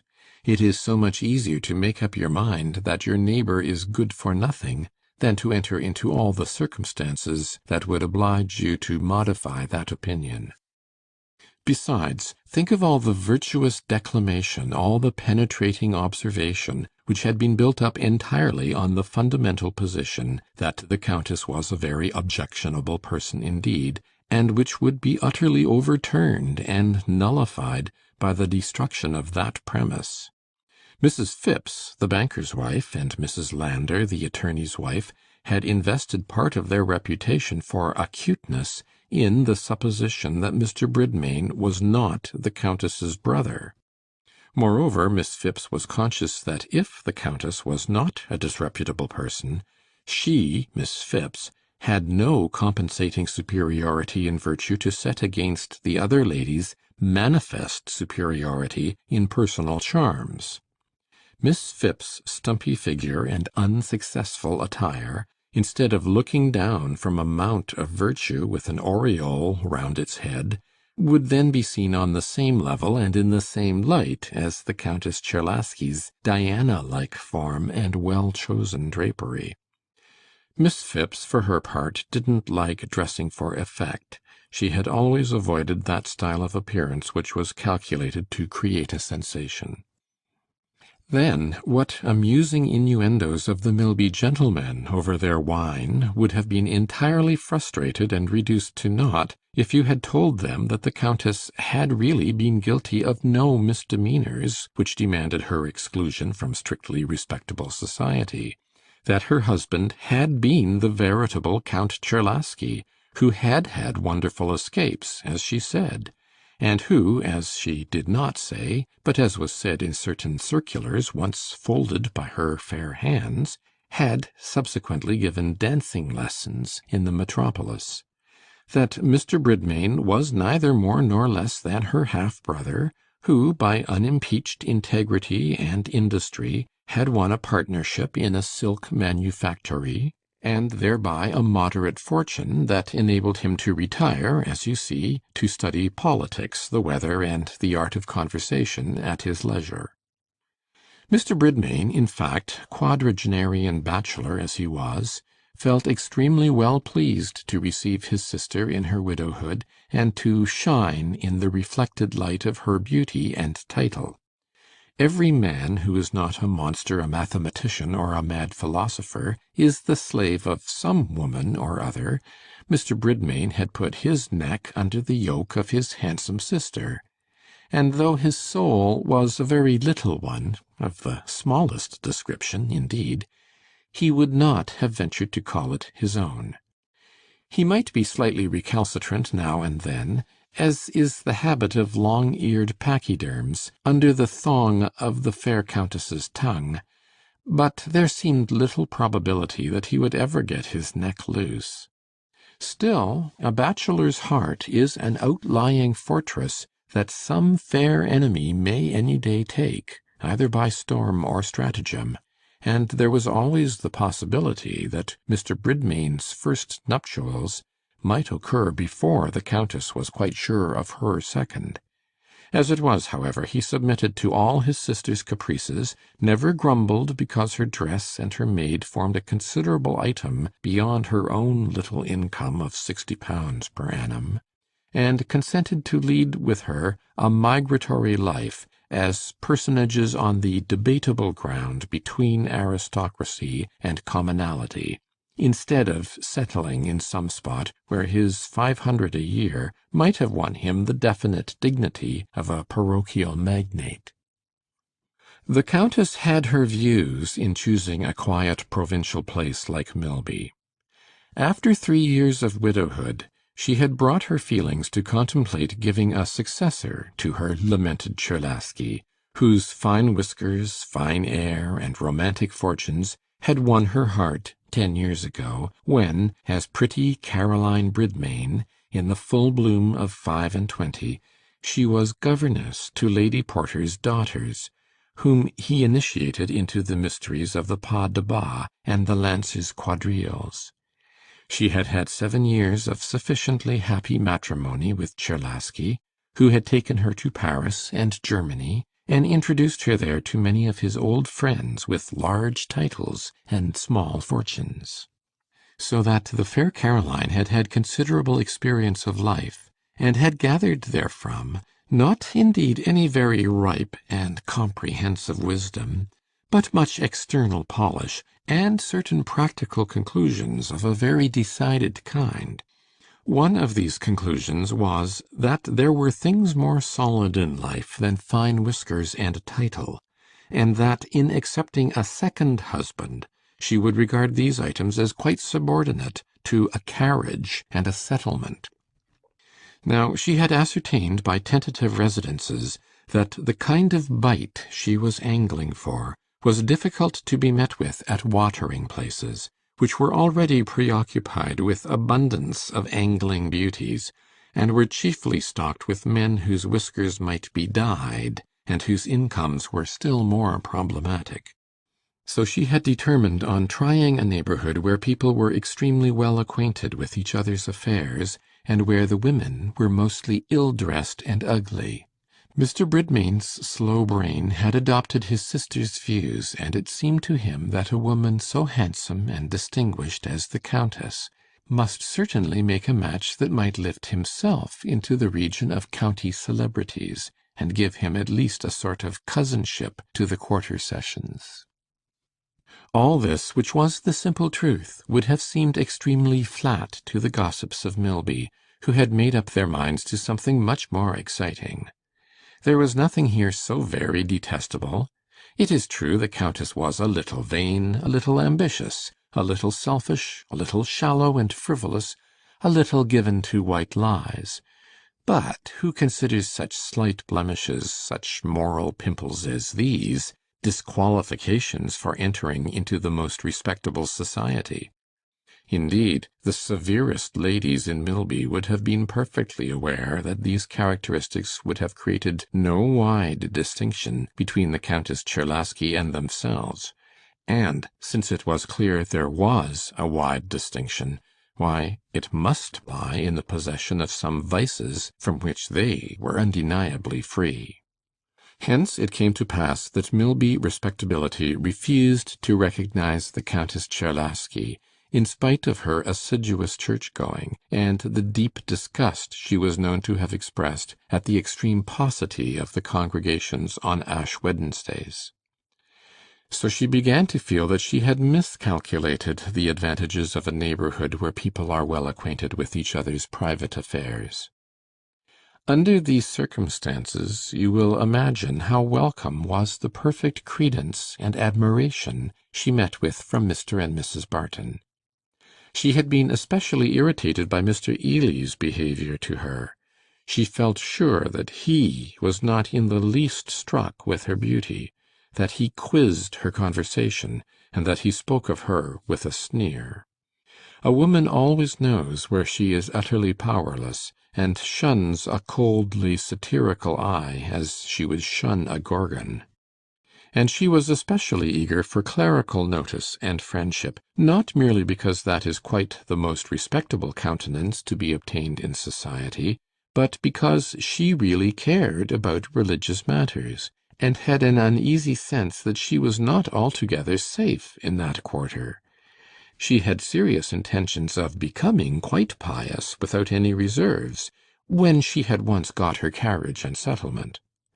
Let us do this one sly trick, says Ulysses to Neoptolemus, and we will be perfectly honest ever after. Al edu gartoi kathema tes uikis labian tolma dikeoi de authes ekphanumetha.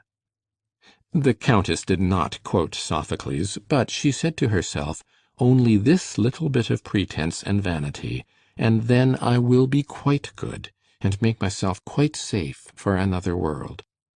And as she had by no means such fine taste and insight in theological teaching as in costume, the Reverend Amos Barton seemed to her a man not only of learning, that is always understood with a clergyman, but of much power as a spiritual director.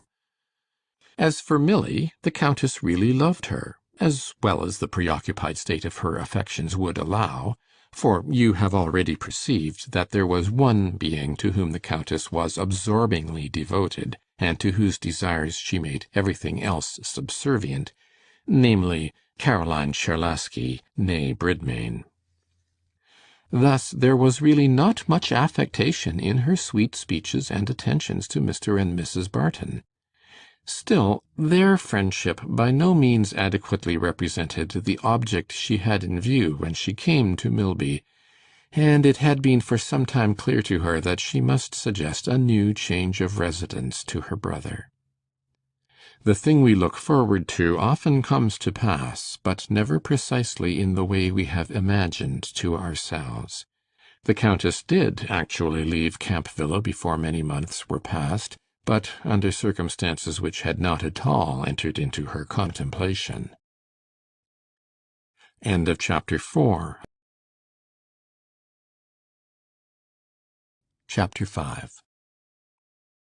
The Reverend Amos Barton, whose sad fortunes I have undertaken to relate, was, you perceive, in no respect an ideal or exceptional character, and perhaps I am doing a bold thing to bespeak your sympathy on behalf of a man who was so very far from remarkable, a man whose virtues were not heroic, and who had no undetected crime within his breast, who had not the slightest mystery hanging about him, but was palpably and unmistakably commonplace, who was not even in love, but had had that complaint favourably many years ago.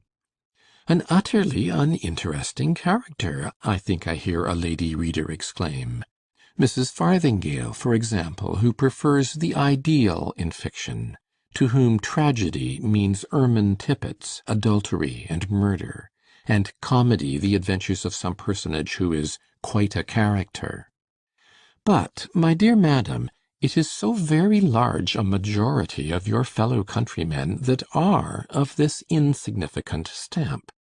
At least 80 out of 100 of your adult male fellow Britons returned in the last census are neither extraordinarily silly, nor extraordinarily wicked, nor extraordinarily wise. Their eyes are neither deep and liquid with sentiment, nor sparkling with suppressed witticisms. They have probably had no hairbreadth escapes or thrilling adventures. Their brains are certainly not pregnant with genius, and their passions have not manifested themselves at all after the fashion of a volcano.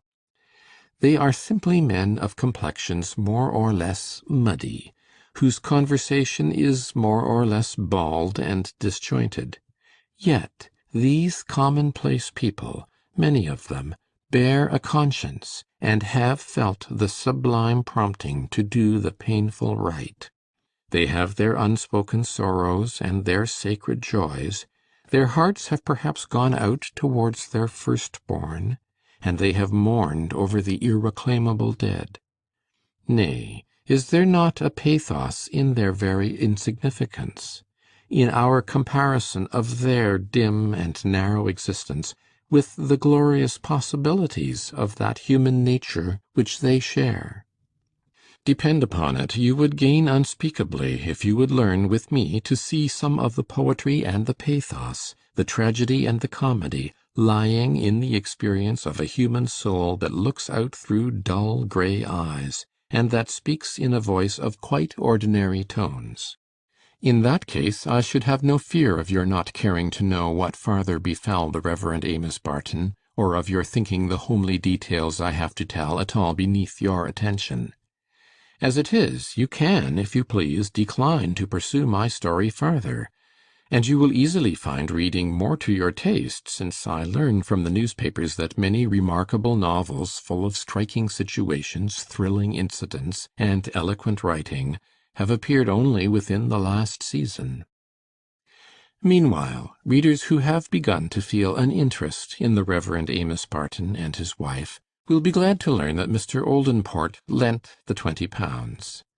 But £20 are soon exhausted when 12 are due as back payment to the butcher, and when the possession of 8 extra sovereigns in February weather is an irresistible temptation to order a new greatcoat. And though Mr. Bridmain so far departed from the necessary economy entailed on him by the Countess's elegant toilette and expensive maid, as to choose a handsome black silk, stiff, as his experienced eye discerned, with the genuine strength of its own texture, and not with the factitious strength of gum, and present it to Mrs. Barton, in retrieval of the accident that had occurred at his table. Yet, dear me, as every husband has heard, what is the present of a gown when you are deficiently furnished with the et ceteras of apparel, and when, moreover, there are 6 children whose wear and tear of clothes is something incredible to the non-maternal mind? Indeed, the equation of income and expenditure was offering new and constantly accumulating difficulties to Mr. and Mrs. Barton. For shortly after the birth of little Walter, Milly's aunt, who had lived with her ever since her marriage, had withdrawn herself, her furniture, and her yearly income to the household of another niece, prompted to that step very probably by a slight tiff with the Reverend Amos, which occurred while Milly was upstairs, and proved one too many for the elderly lady's patience and magnanimity. Mr. Barton's temper was a little warm, but, on the other hand, elderly maiden ladies are known to be susceptible, so we will not suppose that all the blame lay on his side, the less so as he had every motive for humouring an inmate whose presence kept the wolf from the door. It was now nearly a year since Miss Jackson's departure, and to a fine ear the howl of the wolf was audibly approaching. It was a sad thing, too, that when the last snow had melted, when the purple and yellow crocuses were coming up in the garden, and the old church was already half pulled down, Milly had an illness which made her lips look pale, and rendered it absolutely necessary that she should not exert herself for some time. Mr. Brand, the Shepperton doctor so obnoxious to Mr. Pilgrim, ordered her to drink port wine, and it was quite necessary to have a charwoman very often to assist Nanny in all the extra work that fell upon her. Mrs. Hackit, who hardly ever paid a visit to any one but her oldest and nearest neighbour, Mrs. Patten, now took the unusual step of calling at the vicarage one morning, and the tears came into her unsentimental eyes as she saw Milly seated pale and feeble in the parlour, unable to persevere in sewing the pinafore that lay on the table beside her. Little Dicky, a boisterous boy of 5 with large pink cheeks and sturdy legs, was having his turn to sit with mamma, and was squatting quiet as a mouse at her knee, holding her soft white hand between his little red black-nailed fists. He was a boy whom Mrs. Hackit, in a severe mood, had pronounced "stocky," a word that etymologically, in all probability, conveys some allusion to an instrument of punishment for the refractory. But seeing him thus subdued into goodness, she smiled at him with her kindest smile, and stooping down, suggested a kiss, a favour which Dicky resolutely declined. "Now, do you take nourishing things enough?" was one of Mrs. Hackit's first questions, and Milly endeavoured to make it appear that no woman was ever so much in danger of being overfed and led into self-indulgent habits as herself. But Mrs. Hackit gathered one fact from her replies, namely, that Mr. Brand had ordered port wine. While this conversation was going forward, Dicky had been furtively stroking and kissing the soft white hand, so that at last, when a pause came, his mother said smilingly, "Why are you kissing my hand, Dicky?" "It 'ud to yovely," answered Dicky, who, you observe, was decidedly backward in his pronunciation. Mrs. Hackit remembered this little scene in after days, and thought with peculiar tenderness and pity of the stocky boy.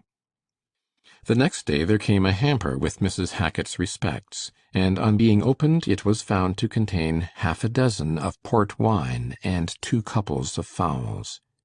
Mrs. Farquhar, too, was very kind, insisted on Mrs. Barton's rejecting all arrowroot but hers, which was genuine Indian, and carried away Sophy and Fred to stay with her a fortnight. These and other good-natured attentions made the trouble of Milly's illness more bearable, but they could not prevent it from swelling expenses, and Mr. Barton began to have serious thoughts of representing his case to a certain charity for the relief of needy curates. Altogether, as matters stood in Shepperton, the parishioners were more likely to have a strong sense that the clergyman needed their material aid than that they needed his spiritual aid. Not the best state of things in this age and country, where faith in men solely on the ground of their spiritual gifts has considerably diminished, and especially unfavourable to the influence of the Reverend Amos, whose spiritual gifts would not have had a very commanding power even in an age of faith. But, you ask, did not the Countess Czerlaski pay any attention to her friends all this time? To be sure she did. She was indefatigable in visiting her sweet Milly, and sitting with her for hours together. It may seem remarkable to you that she neither thought of taking away any of the children, nor of providing for any of Milly's probable wants. But ladies of rank and of luxurious habits, you know, cannot be expected to surmise the details of poverty. She put a great deal of eau de cologne on Mrs. Barton's pocket handkerchief, rearranged her pillow and footstool, kissed her cheeks, wrapped her in a soft warm shawl from her own shoulders, and amused her with stories of the life she had seen abroad. When Mr. Barton joined them, she talked of Tractarianism, of her determination not to re-enter the vortex of fashionable life, and of her anxiety to see him in a sphere large enough for his talents. Milly thought her sprightliness and affectionate warmth quite charming, and was very fond of her, while the Reverend Amos had a vague consciousness that he had risen into aristocratic life, and only associated with his middle-class parishioners in a pastoral and parenthetic manner. However, as the days brightened, Milly's cheeks and lips brightened too, and in a few weeks she was almost as active as ever, though watchful eyes might have seen that activity was not easy to her. Mrs. Hackit's eyes were of that kind, and one day when Mr. and Mrs. Barton had been dining with her for the first time since Milly's illness, she observed to her husband, "That poor thing's dreadful weak and delicate. She won't stand havin' many more children." Mr. Barton, meanwhile, had been indefatigable in his vocation. He had preached 2 extemporary sermons every Sunday at the workhouse, where a room had been fitted up for divine service, pending the alterations in the church, and had walked the same evening to a cottage at one or other extremity of his parish, to deliver another sermon, still more extemporary, in an atmosphere impregnated with spring flowers and perspiration. After all these labours, you will easily conceive that he was considerably exhausted by 9:30 o'clock in the evening, and that a supper at a friendly parishioner's, with a glass, or even 2 glasses, of brandy and water after it, was a welcome reinforcement. Mr. Barton was not at all an ascetic. He thought the benefits of fasting were entirely confined to the Old Testament dispensation. He was fond of relaxing himself with a little gossip. Indeed, Miss Bond and other ladies of enthusiastic views sometimes regretted that Mr. Barton did not more uninterruptedly exhibit a superiority to the things of the flesh. Thin ladies who take little exercise, and whose livers are not strong enough to bear stimulants, are so extremely critical about one's personal habits. And, after all, the Reverend Amos never came near the borders of a vice. His very faults were middling. He was not very ungrammatical. It was not in his nature to be superlative in anything, unless, indeed, he was superlatively middling, the quintessential extract of mediocrity. If there was any one point on which he showed an inclination to be excessive, it was confidence in his own shrewdness and ability in practical matters, so that he was very full of plans, which were something like his moves in chess, admirably well calculated, supposing the state of the case were otherwise. For example, that notable plan of introducing anti-dissenting books into his lending library did not in the least appear to have bruised the head of dissent, though it had certainly made dissent strongly inclined to bite the Reverend Amos's heel. Again, he vexed the souls of his churchwardens and influential parishioners by his fertile suggestiveness as to what it would be well for them to do in the matter of the church repairs and other ecclesiastical secularities. "I never saw the like to parsons," Mr. Hackett said one day in conversation with his brother churchwarden, Mr. Bond. "They're always for meddling with business, and they know no more about it than my black filly." "Ah," said Mr. Bond, "they're too high learnt to have much common sense." "Well," remarked Mr. Hackett in a modest and dubious tone, as if throwing out a hypothesis which might be considered bold, "I should say that's a bad sort of edication, as makes folks onreasonable." So that, you perceive, Mr. Barton's popularity was in that precarious condition, in that toppling and contingent state, in which a very slight push from a malignant destiny would utterly upset it. That push was not long in being given, as you shall hear. One fine May morning, when Amos was out on his parochial visits, and the sunlight was streaming through the bow window of the sitting-room, where Milly was seated at her sewing, occasionally looking up to glance at the children playing in the garden, there came a loud rap at the door, which she at once recognized as the Countess's, and that well-dressed lady presently entered the sitting-room with her veil drawn over her face. Milly was not at all surprised or sorry to see her, but when the Countess threw up her veil and showed that her eyes were red and swollen, she was both surprised and sorry. "What can be the matter, dear Caroline?" Caroline threw down Jet, who gave a little yelp. Then she threw her arms round Milly's neck and began to sob. Then she threw herself on the sofa and begged for a glass of water. Then she threw off her bonnet and shawl, and by the time Milly's imagination had exhausted itself in conjuring up calamities, she said, "Dear, how shall I tell you? I am the most wretched woman. To be deceived by a brother to whom I have been so devoted, to see him degrading himself, giving himself utterly to the dogs." "What can it be?" said Milly, who began to picture to herself the sober Mr. Bridmain taking to brandy and betting. "He is going to be married, to marry my own maid, that deceitful Alice, to whom I have been the most indulgent mistress. Did you ever hear of anything so disgraceful, so mortifying, so disreputable?" "And has he only just told you of it?" said Milly, who, having really heard of worse conduct even in her innocent life, avoided a direct answer. "Told me of it! He had not even the grace to do that. I went into the dining-room suddenly, and found him kissing her. Disgusting at his time of life, is it not? And when I reproved her for allowing such liberties, she turned round saucily and said she was engaged to be married to my brother, and she saw no shame in allowing him to kiss her. Edmund is a miserable coward, you know, and looked frightened, but when she asked him to say whether it was not so, he tried to summon up courage and say yes. I left the room in disgust, and this morning I have been questioning Edmund, and find that he is bent on marrying this woman, and that he has been putting off telling me, because he was ashamed of himself, I suppose. I couldn't possibly stay in the house after this, with my own maid turned mistress. And now, Milly, I am come to throw myself on your charity for a week or two. Will you take me in?"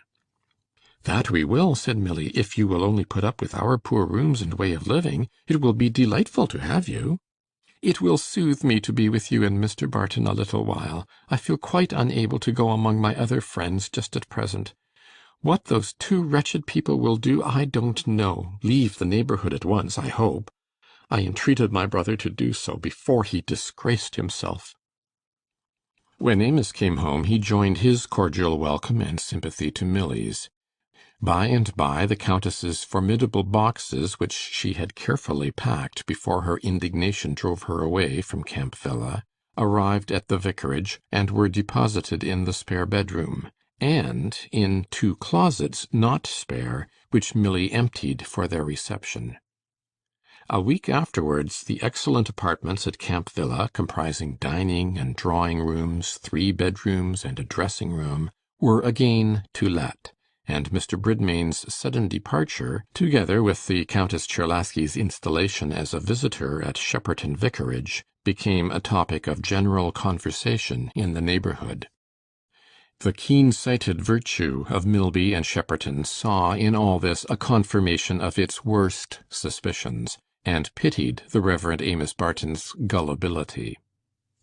But when week after week and month after month slipped by without witnessing the Countess's departure, when summer and harvest had fled and still left her behind them, occupying the spare bedroom and the closets, and also a large portion of Mrs. Barton's time and attention, new surmises of a very evil kind were added to the old rumours, and began to take the form of settled convictions in the minds even of Mr. Barton's most friendly parishioners. And now, here is an opportunity for an accomplished writer to apostrophize calumny, to quote Virgil, and to show that he is acquainted with the most ingenious things which have been said on that subject in polite literature. But what is opportunity to the man who can't use it? An undefecundated egg, which the waves of time wash away into nonentity. So, as my memory is ill-furnished and my notebook still worse, I am unable to show myself either erudite or eloquent apropos of the calumny whereof the Reverend Amos Barton was the victim.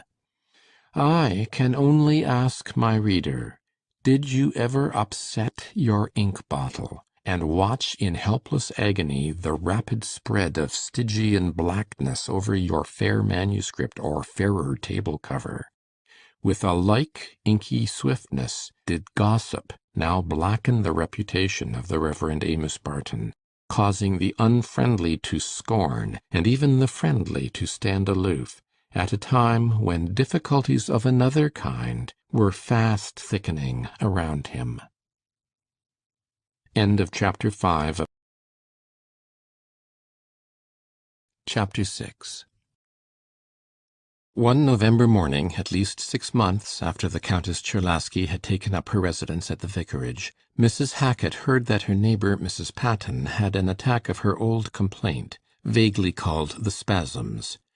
Accordingly, about 11 o'clock she put on her velvet bonnet and cloth cloak, with a long boa and muff large enough to stow a prize baby in, for Mrs. Hackit regulated her costume by the calendar, and brought out her furs on the 1st of November, whatever might be the temperature.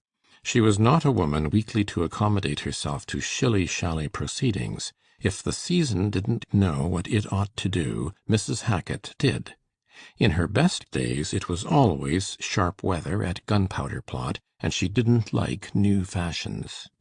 And this morning the weather was very rationally in accordance with her costume, for as she made her way through the fields to Cross Farm, the yellow leaves on the hedge-girt elms, which showed bright and golden against the long hanging purple clouds, were being scattered across the grassy path by the coldest of November winds.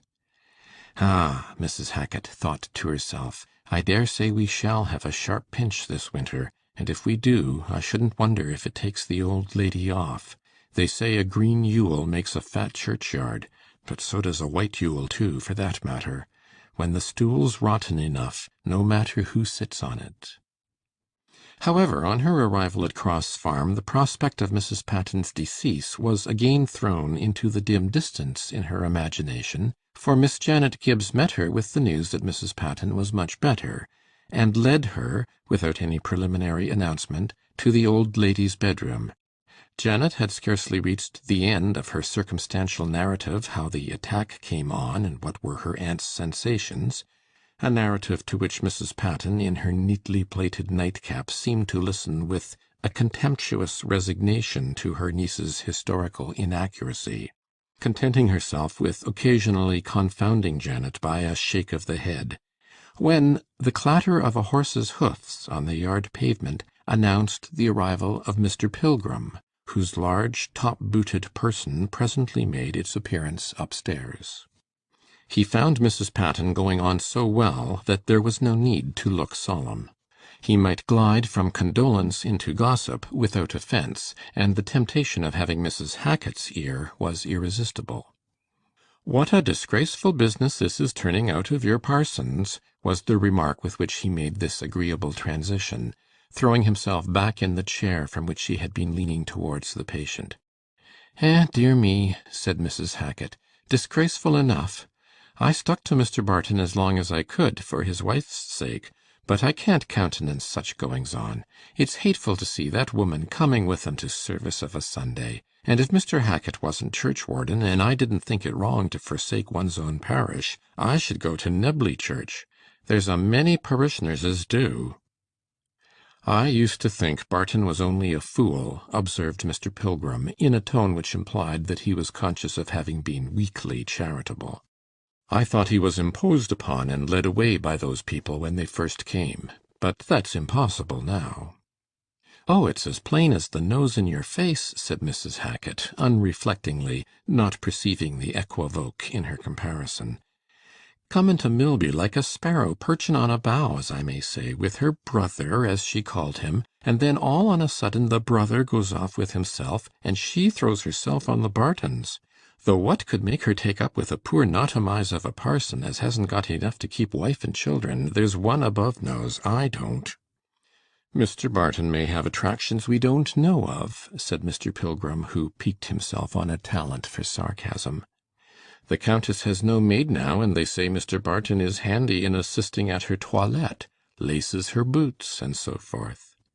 "Toilette be fiddled," said Mrs. Hacket, with indignant boldness of metaphor.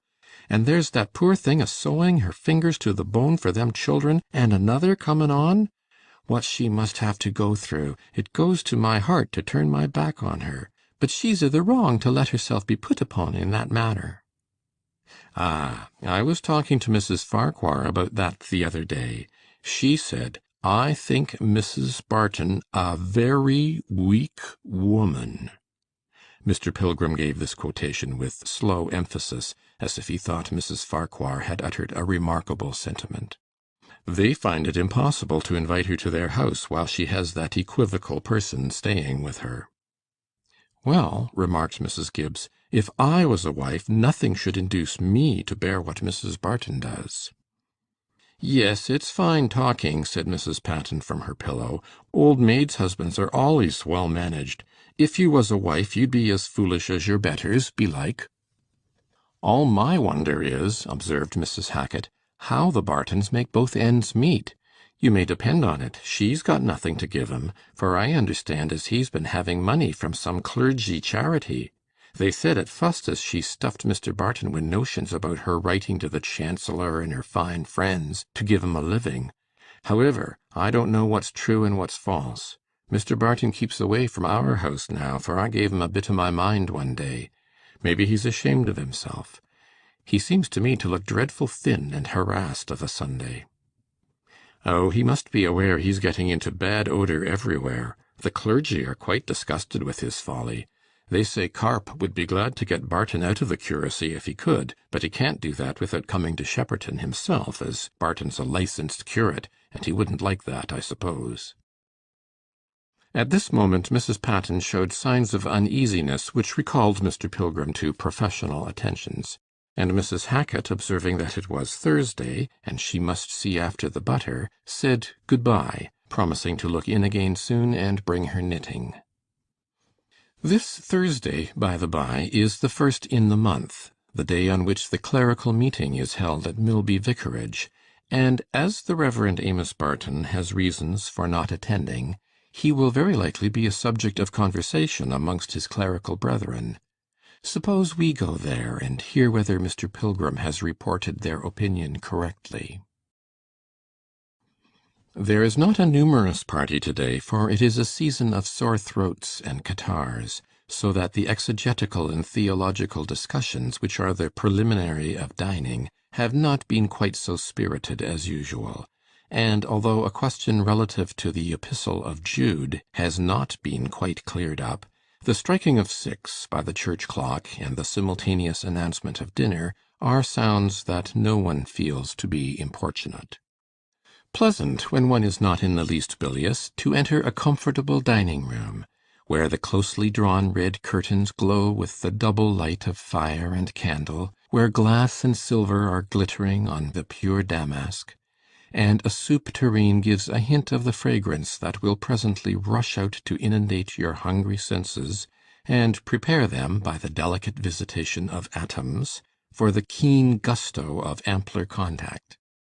Especially if you have confidence in the dinner-giving capacity of your host, if you know that he is not a man who entertains grovelling views of eating and drinking as a mere satisfaction of hunger and thirst, and, dead to all the finer influences of the palate, expects his guest to be brilliant on ill-flavoured gravies and the cheapest marsala.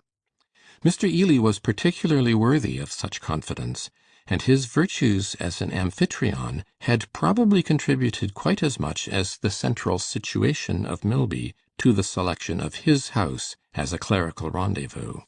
He looks particularly graceful at the head of his table, and indeed on all occasions where he acts as president or moderator. He is a man who seems to listen well, and is an excellent amalgam of dissimilar ingredients. At the other end of the table, as vice, sits Mr. Fellowes, rector and magistrate, a man of imposing appearance, with a mellifluous voice and the readiest of tongues. Mr. Fellowes once obtained a living by the persuasive charms of his conversation, and the fluency with which he interpreted the opinions of an obese and stammering baronet, so as to give that elderly gentleman a very pleasing perception of his own wisdom. Mr. Fellowes is a very successful man, and has the highest character everywhere except in his own parish, where, doubtless because his parishioners happen to be quarrelsome people, he is always at fierce feud with a farmer or two, a colliery proprietor, a grocer who was once churchwarden, and a tailor who formerly officiated as clerk. At Mr. Ely's right hand you see a very small man with a sallow and somewhat puffy face, whose hair is brushed straight up, evidently with the intention of giving him a height somewhat less disproportionate to his sense of his own importance than the measure of 5 feet 3 accorded him by an oversight of nature. This is Reverend Archibald Duke, a very dyspeptic and evangelical man, who takes the gloomiest view of mankind and their prospects, and thinks the immense sale of the Pickwick Papers, recently completed, one of the strongest proofs of original sin. Unfortunately, though Mr. Duke was not burdened with a family, his yearly expenditure was apt considerably to exceed his income, and the unpleasant circumstances resulting from this, together with heavy meat breakfasts, may probably have contributed to his desponding views of the world generally. Next to him is seated Mr. Furness, a tall young man with blond hair and whiskers, who was plucked at Cambridge entirely owing to his genius. At least, I know that he soon afterwards published a volume of poems, which were considered remarkably beautiful by many young ladies of his acquaintance. Mr. Furness preached his own sermons, as any one of tolerable critical acumen might have certified by comparing them with his poems. In both there was an exuberance of metaphor and simile entirely original, and not in the least borrowed from any resemblance in the things compared. On Mr. Furness's left you see Mr. Pugh, another young curate of much less marked characteristics. He had not published any poems. He had not even been plucked. He had neat black whiskers and a pale complexion, read prayers and a sermon twice every Sunday, and might be seen any day sallying forth on his parochial duties in a white tie, a well-brushed hat, a perfect suit of black, and well-polished boots, an equipment which he probably supposed hieroglyphically to represent the spirit of Christianity to the parishioners of Whittlecombe. Mr. Pugh's vis-a-vis is the Reverend Martin Cleves, a man about 40, middle-sized, broad-shouldered, with a negligently tied cravat, large irregular features, and a large head thickly covered with lanky brown hair. To a superficial glance Mr. Cleves is the plainest and least clerical-looking of the party, yet, strange to say, there is the true parish priest, the pastor beloved, consulted, relied upon by his flock, a clergyman who is not associated with the undertaker, but thought of as the surest helper under a difficulty, as a monitor who is encouraging rather than severe. Mr. Cleves has the wonderful art of preaching sermons which the wheelwright and the blacksmith can understand, not because he talks condescending twaddle, but because he can call a spade, and knows how to disencumber ideas of their wordy frippery. Look at him more attentively, and you will see that his face is a very interesting one, that there is a great deal of humour and feeling playing in his grey eyes and about the corners of his roughly cut mouth. A man, you observe, who has most likely sprung from the harder working section of the middle class, and has hereditary sympathies with the checkered life of the people. He gets together the working men in his parish on a Monday evening, and gives them a sort of conversational lecture on useful practical matters, telling them stories, or reading some select passages from an agreeable book, and commenting on them. And if you were to ask the first labourer or artisan in Tripplegate what sort of man the parson was, he would say, "A uncommon knowin', sensible, free-spoken gentleman, very kind and good-natured too." Yet for all this he is perhaps the best Grecian of the party, if we except Mr. Baird, the young man on his left. Mr. Baird has since gained considerable celebrity as an original writer and metropolitan lecturer, but at that time he used to preach in a little church, something like a barn, to a congregation consisting of 3 rich farmers and their servants, about 15 labourers, and the due proportion of women and children.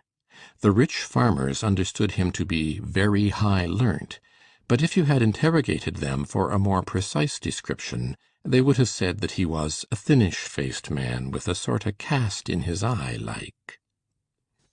7 altogether. A delightful number for a dinner party, supposing the units to be delightful, but everything depends on that. During dinner, Mr. Fellowes took the lead in the conversation, which set strongly in the direction of mangold wurzel and the rotation of crops, for Mr. Fellowes and Mr. Cleves cultivated their own glebes.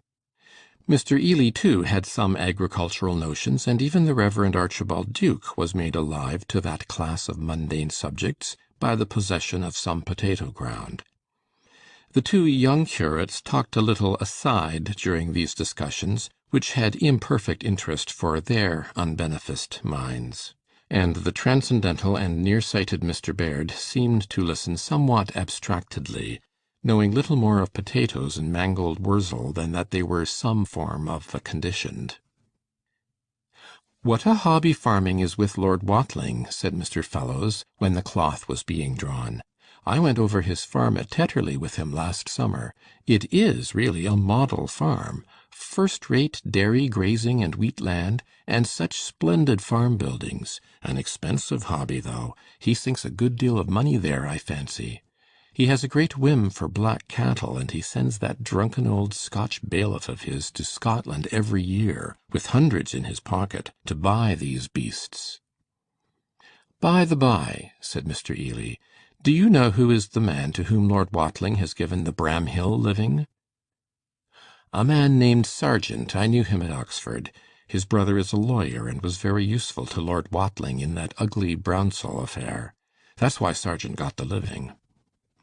"Sargent," said Mr. Ely. "I know him. Isn't he a showy, talkative fellow? Has written Travels in Mesopotamia, or something of that sort?" "That's the man. He was at Witherington once as Bagshaw's curate. He got into rather bad odor there through some scandal about a flirtation, I think."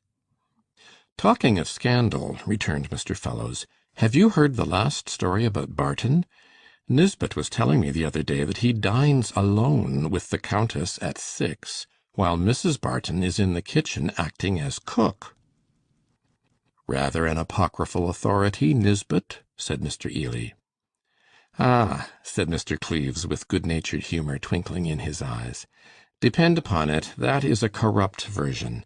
The original text is, that they all dine together with 6, meaning 6 children, and that Mrs. Barton is an excellent cook."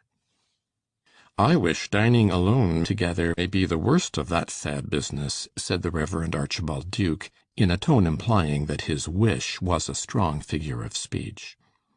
"Well," said Mr. Fellowes, filling his glass and looking jocose, "Barton is certain either the greatest gull in existence, or he has some cunning secret, some philtre or other to make himself charming in the eyes of a fair lady. It isn't all of us that can make conquests when our ugliness is past its bloom." "The lady seems to have made a conquest of him at the very outset," said Mr. Ely. "I was immensely amused one night at Granby's when he was telling us her story about her husband's adventures. He said, 'When she told me the tale, I felt I don't know how. I felt it from the crown of my head to the sole of my feet.'" Mr. Ely gave these words dramatically, imitating the Reverend Amos's fervour and symbolic action, and every one laughed except Mr. Duke, whose after-dinner view of things was not apt to be jovial. He said, "I think some of us ought to remonstrate with Mr. Barton on the scandal he is causing. He is not only imperilling his own soul, but the souls of his flock." "Depend upon it," said Mr. Cleves, "there is some simple explanation of the whole affair if we only happen to know it. Barton has always impressed me as a right-minded man who has the knack of doing himself injustice by his manner." "Now, I never liked Barton," said Mr. Fellowes. "He's not a gentleman. Why, he used to be on terms of intimacy with that canting Prior, who died a little while ago, a fellow who soaked himself with spirits and talked of the gospel through an inflamed nose." "The Countess has given him more refined tastes, I dare say," said Mr. Ely. "Well," observed Mr. Cleves, "the poor fellow must have a hard pull to get along with his small income and large family. Let us hope the Countess does something towards making the pot boil." "Not she," said Mr. Duke. "There are greater signs of poverty about them than ever." "Well, come," returned Mr. Cleves, who could be caustic sometimes, and who was not at all fond of his reverend brother, Mr. Duke. "That's something in Barton's favour, at all events. He might be poor without showing signs of poverty." Mr. Duke turned rather yellow, which was his way of blushing, and Mr. Ely came to his relief by observing, "They're making a very good piece of work of Shepperton Church. Dolby, the architect who has it in hand, is a very clever fellow." "It's he who has been doing Coppleton Church," said Mr. Furness. "They've got it in excellent order for the Visitation." This mention of the Visitation suggested the Bishop, and thus opened a wide duct which entirely diverted the stream of animadversion from that small pipe, that capillary vessel, the Reverend Amos Barton. The talk of the clergy about their bishop belongs to the esoteric part of their profession, so we will at once quit the dining-room at Milby Vicarage, lest we should happen to overhear remarks unsuited to the lay understanding and perhaps dangerous to our repose of mind. End of chapter 6. Chapter 7. I dare say the long residence of the Countess Czerlaski at Shepperton Vicarage is very puzzling to you also, dear reader, as well as to Mr. Barton's clerical brethren. The more so, as I hope you are not in the least inclined to put that very evil interpretation on it which evidently found acceptance with the sallow and dyspeptic Mr. Duke, and with the florid and highly peptic Mr. Fellowes. You have seen enough, I trust, of the Reverend Amos Barton to be convinced that he was more apt to fall into a blunder than into a sin, more apt to be deceived than to incur a necessity for being deceitful. And if you have a keen eye for physiognomy, you will have detected that the Countess Czerlaski loved herself far too well to get entangled in an unprofitable vice. How then, you will say, could this fine lady choose to quarter herself on the establishment of a poor curate, where the carpets were probably falling into holes, where the attendance was limited to a maid of all work, and where 6 children were running loose from 8 o'clock in the morning till 8 o'clock in the evening? Surely you must be misrepresenting the facts. Heaven forbid! For not having a lofty imagination, as you perceive, and being unable to invent thrilling incidents for your amusement, my only merit must lie in the truth with which I represent to you the humble experience of an ordinary fellow mortal. I wish to stir your sympathy with commonplace troubles, to win your tears for real sorrow, sorrow such as may live next door to you, such as walks neither in rags nor in velvet, but in very ordinary decent apparel. Therefore, that you may dismiss your suspicions of my veracity, I will beg you to consider that, at the time the Countess Czerlaski left Camp Villa in dudgeon, she had only 20 pounds in her pocket, being about 1/3 of the income she possessed independently of her brother. You will then perceive that she was in the extremely inconvenient predicament of having quarrelled, not indeed with her bread and cheese, but certainly with her chicken and tart. A predicament all the more inconvenient to her, because the habit of idleness had quite unfitted her for earning those necessary superfluities, and because, with all her fascinations, she had not secured any enthusiastic friends whose houses were open to her, and who were dying to see her.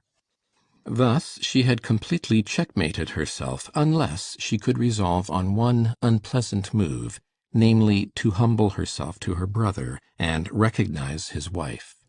This seemed quite impossible to her as long as she entertained the hope that he would make the first advances, and in this flattering hope she remained month after month at Shepperton Vicarage, gracefully overlooking the deficiencies of accommodation, and feeling that she was really behaving charmingly.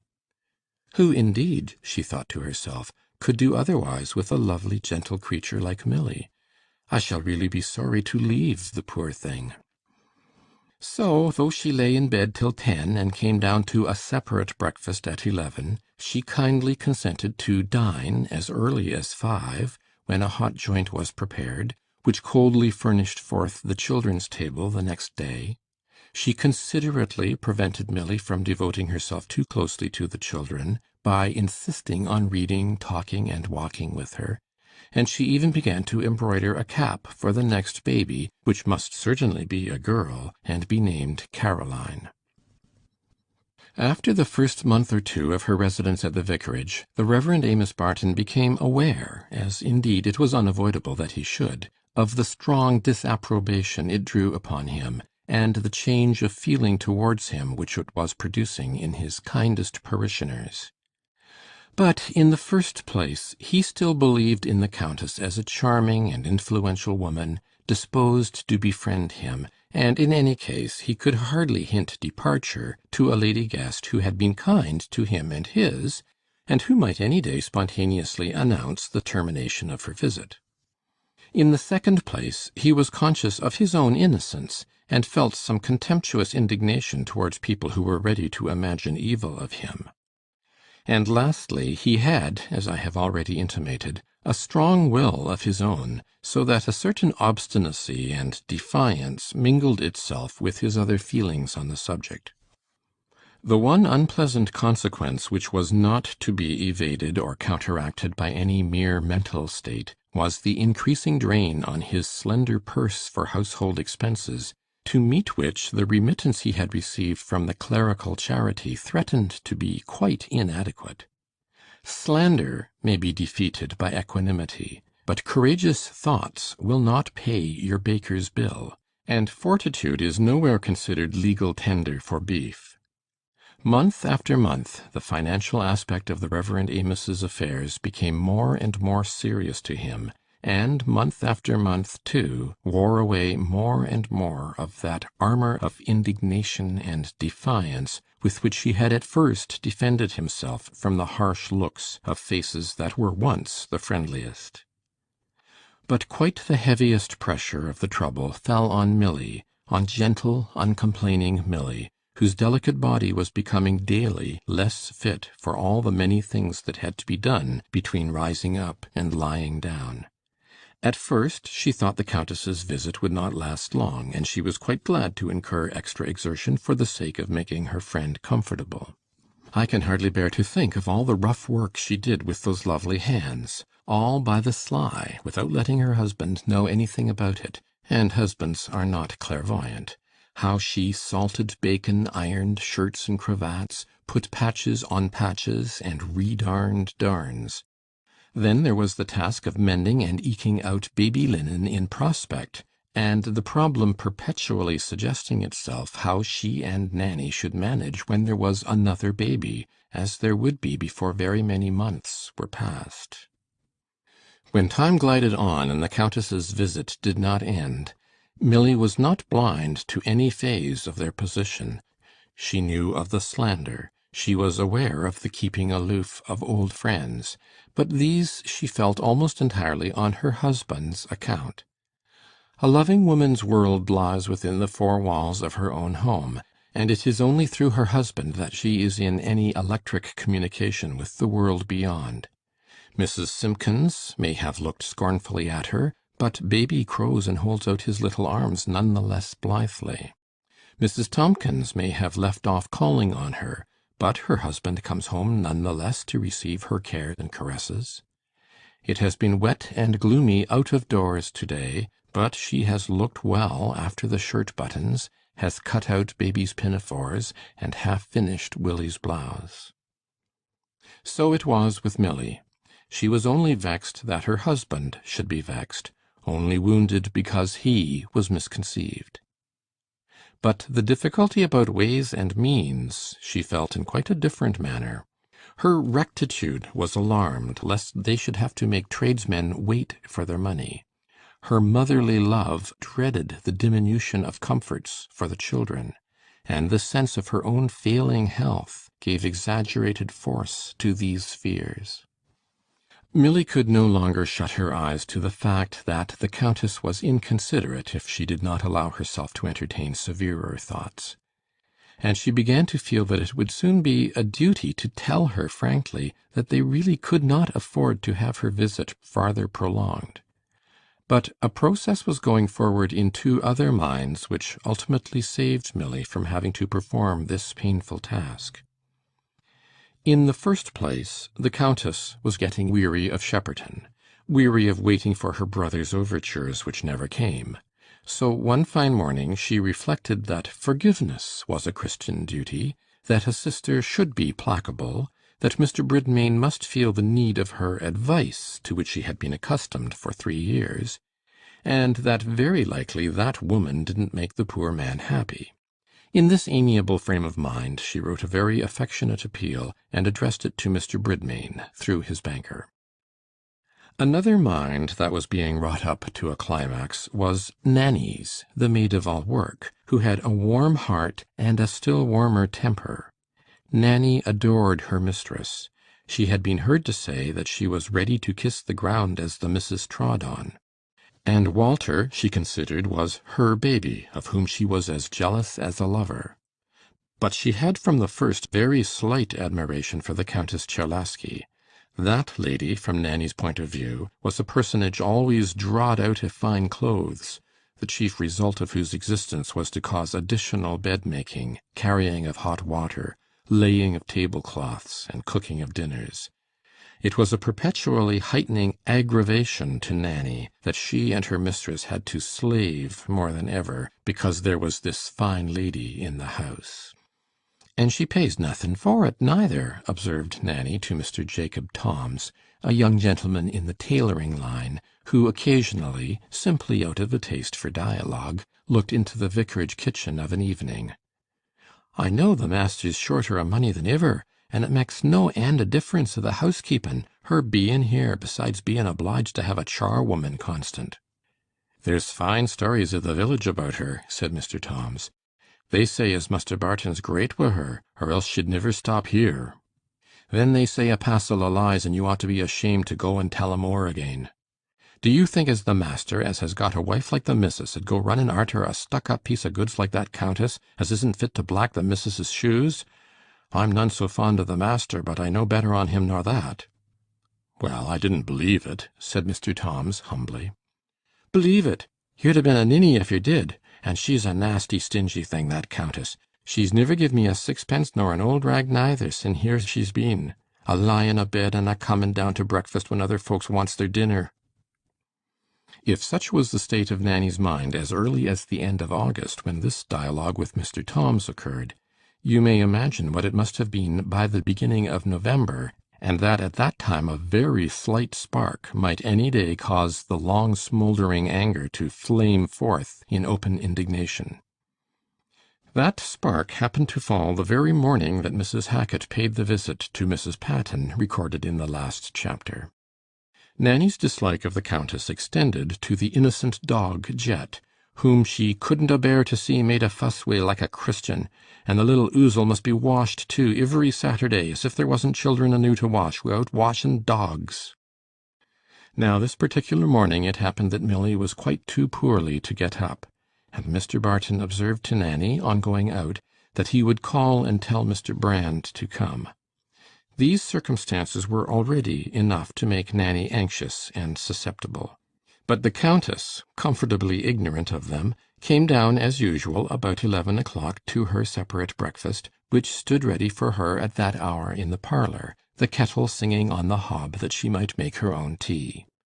There was a little jug of cream, taken according to custom from last night's milk, and specially saved for the Countess's breakfast. Jet always awaited his mistress at her bedroom door, and it was her habit to carry him downstairs. "Now, my little Jet," she said, putting him down gently on the hearth-rug, "you shall have a nice, nice breakfast." Jet indicated that he thought that observation extremely pertinent and well timed by immediately raising himself on his hind legs, and the Countess emptied the cream jug into the saucer. Now there was usually a small jug of milk standing on the tray by the side of the cream, and destined for Jet's breakfast. But this morning Nanny, being moithered, had forgotten that part of the arrangements, so that when the Countess had made her tea, she perceived there was no second jug, and rang the bell. Nanny appeared, looking very red and heated. The fact was, she had been doing up the kitchen fire, and that is a sort of work which by no means conduces to blandness of temper. "Nanny, you have forgotten Jet's milk. Will you bring me some more cream, please?" This was just a little too much for Nanny's forbearance. "Yes, I dare say. Here am I wi' my hands full o' the children and the dinner, and missis ill o' bed, and Mr. Brand a comin', and I must run o'er the village to get more cream, 'cause you've give it to that nasty little blackamoor." "Is Mrs. Barton ill?" "Ill? Yes, I should think she is ill, and much you care. She's likely to be ill, moithered as she is from mornin' to night wi' folks as had better be elsewhere." "What do you mean by behaving in this way?" "Mean? Why, I mean as the missis is a slavin' her life out and a sittin' up o' nights for folks as are better able to wait of her, istid o' lyin' a bed and doin' nothin' all the blessed day but mek work." "Leave the room, and don't be insolent." "Insolent! I'd better be insolent than like what some folks is, a livin' on other folks and bringin' a bad name on 'em into the bargain." Here Nanny flung out of the room, leaving the lady to digest this unexpected breakfast at her leisure. The Countess was stunned for a few minutes, but when she began to recall Nanny's words, there was no possibility of avoiding very unpleasant conclusions from them, or of failing to see her position at the vicarage in an entirely new light. The interpretation, too, of Nanny's allusion to a bad name did not lie out of the reach of the Countess's imagination, and she saw the necessity of quitting Shepperton without delay. Still, she would like to wait for her brother's letter. No, she would ask Milly to forward it to her. Still better, she would go at once to London, inquire her brother's address at his banker's, and go to see him without preliminary. She went up to Milly's room, and after kisses and inquiries, said, "I find on consideration, dear Milly, from the letter I had yesterday, that I must bid you good-bye and go up to London at once. But you must not let me leave you ill, you naughty thing." "Oh, no," said Milly, who felt as if a load had been taken off her back. "I shall be very well in an hour or two. Indeed, I'm much better now. You will want me to help you pack. But you won't go for 2 or 3 days?" "Yes, I must go to-morrow. But I shall not let you help me to pack, so don't entertain any unreasonable projects, but lie still. Mr. Brand is coming, Nanny says." The news was not an unpleasant surprise to Mr. Barton when he came home, though he was able to express more regret at the idea of parting than Milly could summon to her lips. He retained more of his original feeling for the Countess than Milly did, for women never betray themselves to men as they do to each other, and the Reverend Amos had not a keen instinct for character. But he felt that he was being relieved from a difficulty, and in the way that was easiest for him. Neither he nor Milly suspected that it was Nanny who had cut the knot for them, for the Countess took care to give no sign on that subject. As for Nanny, she was perfectly aware of the relation between cause and effect in the affair, and secretly chuckled over her outburst of sauce as the best morning's work she had ever done. So on Friday morning a fly was seen standing at the vicarage gate with the Countess's boxes packed upon it, and presently that lady herself was seen getting into the vehicle. After a last shake of the hand to Mr. Barton, and last kisses to Milly and the children, the door was closed. And as the fly rolled off, the little party at the vicarage gate caught a last glimpse of the handsome Countess leaning and waving kisses from the carriage window. Jet's little black phiz was also seen, and doubtless he had his thoughts and feelings on the occasion, but he kept them strictly within his own bosom. The schoolmistress opposite witnessed this departure, and lost no time in telling it to the schoolmaster, who again communicated the news to the landlord of the Jolly Colliers at the close of the morning school hours. Nanny poured the joyful tidings into the ear of Mr. Farquhar's footman, who happened to call with a letter, and Mr. Brand carried them to all the patients he visited that morning, after calling on Mrs. Barton. So that before Sunday it was very generally known in Shepperton parish that the Countess Czerlaski had left the vicarage. The Countess had left, but, alas, the bills she had contributed to swell still remained. So did the exiguity of the children's clothing, which also was partly an indirect consequence of her presence. And so too did the coolness and alienation in the parishioners, which could not at once vanish before the fact of her departure. The Reverend Amos was not exculpated, the past was not expunged. But what was worse than all, Milly's health gave frequent cause for alarm, and the prospect of baby's birth was overshadowed by more than the usual fears. The birth came prematurely, about 6 weeks after the Countess's departure, but Mr. Brand gave favourable reports to all inquirers on the following day, which was Saturday. On Sunday, after morning service, Mrs. Hackit called at the vicarage to inquire how Mrs. Barton was, and was invited upstairs to see her. Milly lay placid and lovely in her feebleness, and held out her hand to Mrs. Hackit with a beaming smile. It was very pleasant to her to see her old friend unreserved and cordial once more. The 7 months' baby was very tiny and very red, but handsome is that handsome does. He was pronounced to be doing well, and Mrs. Hackit went home gladdened at heart to think that the perilous hour was over. End of chapter 7. Chapter 8. The following Wednesday, when Mr. and Mrs. Hackit were seated comfortably by their bright hearth, enjoying the long afternoon afforded by an early dinner, Rachel, the housemaid, came in and said, "If you please'm, the shepherd says, have you heard as Mrs. Barton's was, and not expected to live?"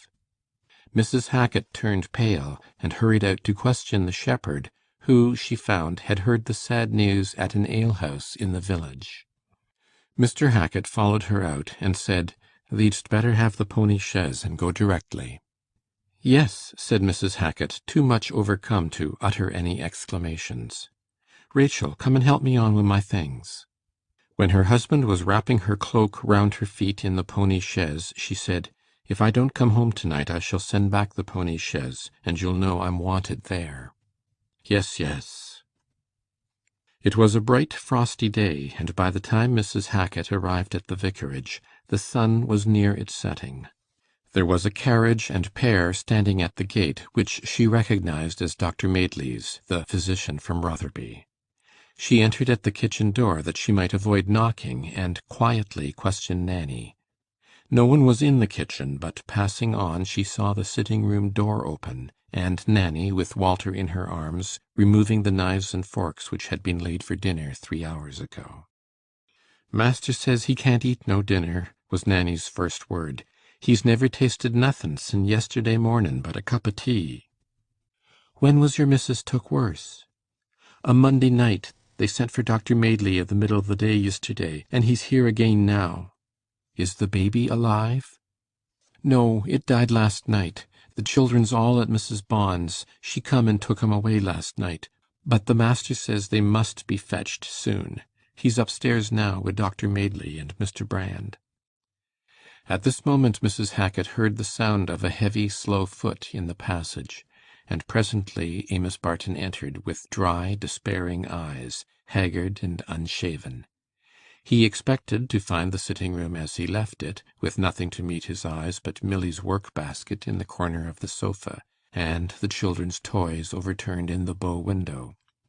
But when he saw Mrs. Hackit come towards him with answering sorrow in her face, the pent-up fountain of tears was opened.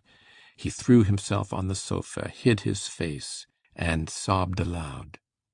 "Bear up, Mr. Barton," Mrs. Hackit ventured to say at last. "Bear up, for the sake o' them dear children."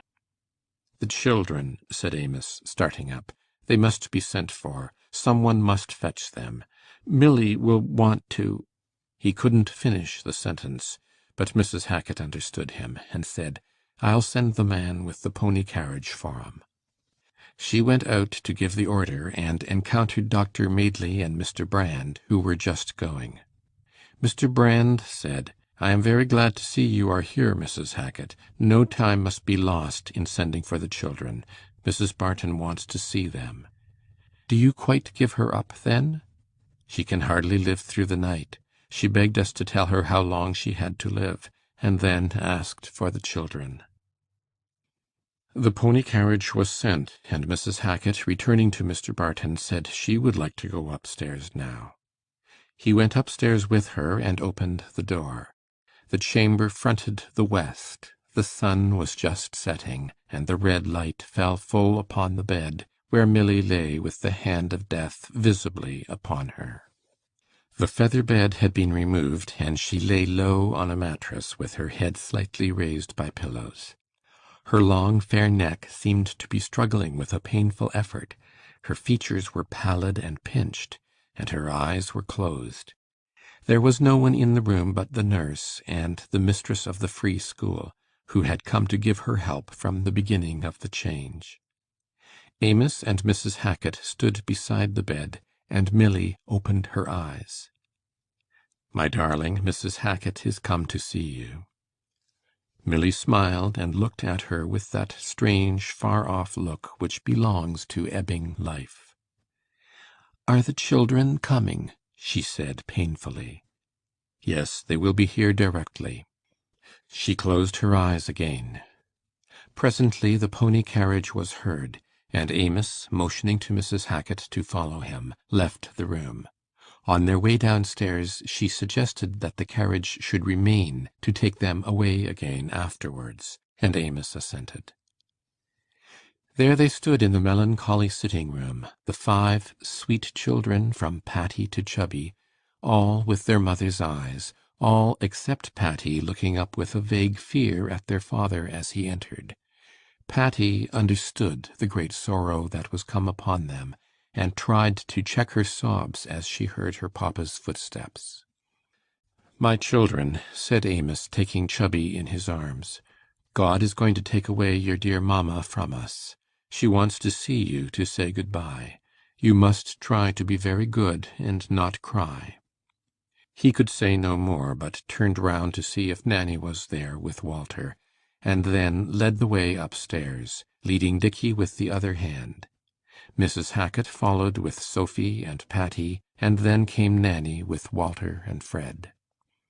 It seemed as if Milly had heard the little footsteps on the stairs, for when Amos entered her eyes were wide open, eagerly looking towards the door.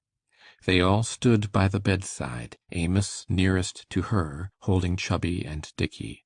But she motioned for Patty to come first, and clasping the poor pale child by the hand, said, "Patty, I'm going away from you. Love your papa. Comfort him, and take care of your little brothers and sisters. God will help you." Patty stood perfectly quiet, and said, "Yes, mamma." The mother motioned with her pallid lips for the dear child to lean towards her and kiss her, and then Patty's great anguish overcame her, and she burst into sobs. Amos drew her towards him and pressed her head gently to him, while Milly beckoned Fred and Sophy, and said to them more faintly, "Patty will try to be your mamma when I am gone, my darlings. You will be good and not vex her." They leaned towards her, and she stroked their fair heads and kissed their tear-stained cheeks. They cried because mamma was ill and papa looked so unhappy, but they thought perhaps next week things would be as they used to be again. The little ones were lifted on the bed to kiss her. Little Walter said, "Mamma, mamma," and stretched out his fat arms and smiled, and Chubby seemed gravely wondering. But Dicky, who had been looking fixedly at her, with lip hanging down, ever since he came into the room, now seemed suddenly pierced with the idea that mamma was going away somewhere. His little heart swelled, and he cried aloud. Then Mrs. Hackit and Nanny took them all away.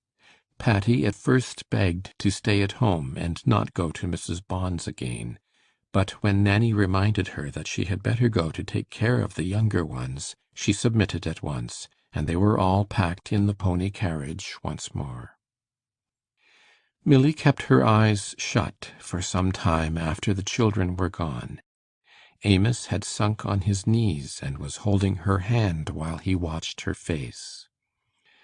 By and by she opened her eyes, and drawing him close to her, whispered slowly, "My dear, dear husband, you have been very good to me. You have made me very happy." She spoke no more for many hours. They watched her breathing become more and more difficult, until evening deepened into night, and until midnight was past. About 12:30 she seemed to be trying to speak, and they leaned to catch her words. "Music, music, didn't you hear it?" Amos knelt by the bed and held her hand in his. He did not believe in his sorrow. It was a bad dream. He did not know when she was gone. But Mr. Brand, whom Mrs. Hackit had sent for before 12 o'clock, thinking that Mr. Barton might probably need his help, now came up to him and said, "She feels no more pain now. Come, my dear sir, come with me." "She isn't dead?" shrieked the poor desolate man, struggling to shake off Mr. Brand, who had taken him by the arm.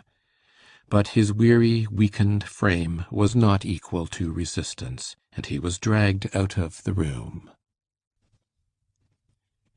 End of chapter 8. Chapter 9. They laid her in the grave, the sweet mother with her baby in her arms, while the Christmas snow lay thick upon the graves. It was Mr. Cleves who buried her.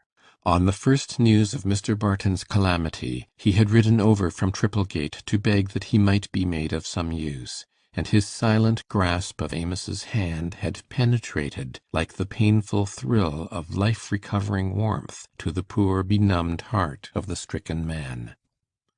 The snow lay thick upon the graves, and the day was cold and dreary, but there was many a sad eye watching that black procession as it passed from the vicarage to the church, and from the church to the open grave. There were men and women standing in that churchyard who had bandied vulgar jests about their pastor, and who had lightly charged him with sin, But now, when they saw him following the coffin, pale and haggard, he was consecrated anew by his great sorrow, and they looked at him with respectful pity. All the children were there, for Amos had willed it so, thinking that some dim memory of that sacred moment might remain even with little Walter, and link itself with what he would hear of his sweet mother in after years. He himself led Patty and Dicky. Then came Sophy and Fred. Mr. Brand had begged to carry Chubby, and Nanny followed with Walter. They made a circle round the grave while the coffin was being lowered. Patty, alone of all the children, felt that mamma was in that coffin, and that a new and sadder life had begun for papa and herself. She was pale and trembling, but she clasped his hand more firmly as the coffin went down, and gave no sob. Fred and Sophy, though they were only 2 and 3 years younger, and though they had seen mamma in her coffin, seemed to themselves to be looking at some strange show. They had not learned to decipher that terrible handwriting of human destiny, illness, and death. Dicky had rebelled against his black clothes, until he was told that it would be naughty to mamma not to put them on, when he at once submitted. And now, though he had heard Nanny say that mamma was in heaven, he had a vague notion that she would come home again tomorrow, and say he had been a good boy, and let him empty her work-box. He stood close to his father with great rosy cheeks and wide open blue eyes, looking first up at Mr. Cleves, and then down at the coffin, and thinking he and Chubby would play at that when they got home. The burial was over, and Amos turned with his children to re-enter the house where, an hour ago, Milly's dear body lay, where the windows were half darkened, and sorrow seemed to have a hallowed precinct for itself, shut out from the world. But now she was gone. The broad, snow-reflected daylight was in all the rooms. The vicarage again seemed part of the common working-day world, and Amos, for the first time, felt that he was alone, that day after day, month after month, year after year, would have to be lived through without Milly's love. Spring would come, and she would not be there. Summer, and she would not be there. And he would never have her again with him by the fireside in the long evenings. The seasons all seemed irksome to his thoughts, and how dreary the sunshiny days that would be sure to come. She was gone from him, and he could never show her his love any more, never make up for omissions in the past by filling future days with tenderness. Oh, the anguish of that thought that we can never atone to our dead for the stinted affection we gave them, for the light answers we returned to their plaints or their pleadings, for the little reverence we showed to that sacred human soul that lived so close to us, and was the divinest thing God had given us to know. Amos Barton had been an affectionate husband, and while Milly was with him, he was never visited by the thought that perhaps his sympathy with her was not quick and watchful enough. But now he relived all their life together, with that terrible keenness of memory and imagination which bereavement gives, and he felt as if his very love needed a pardon for its poverty and selfishness. No outward solace could counteract the bitterness of this inward woe. But outward solace came.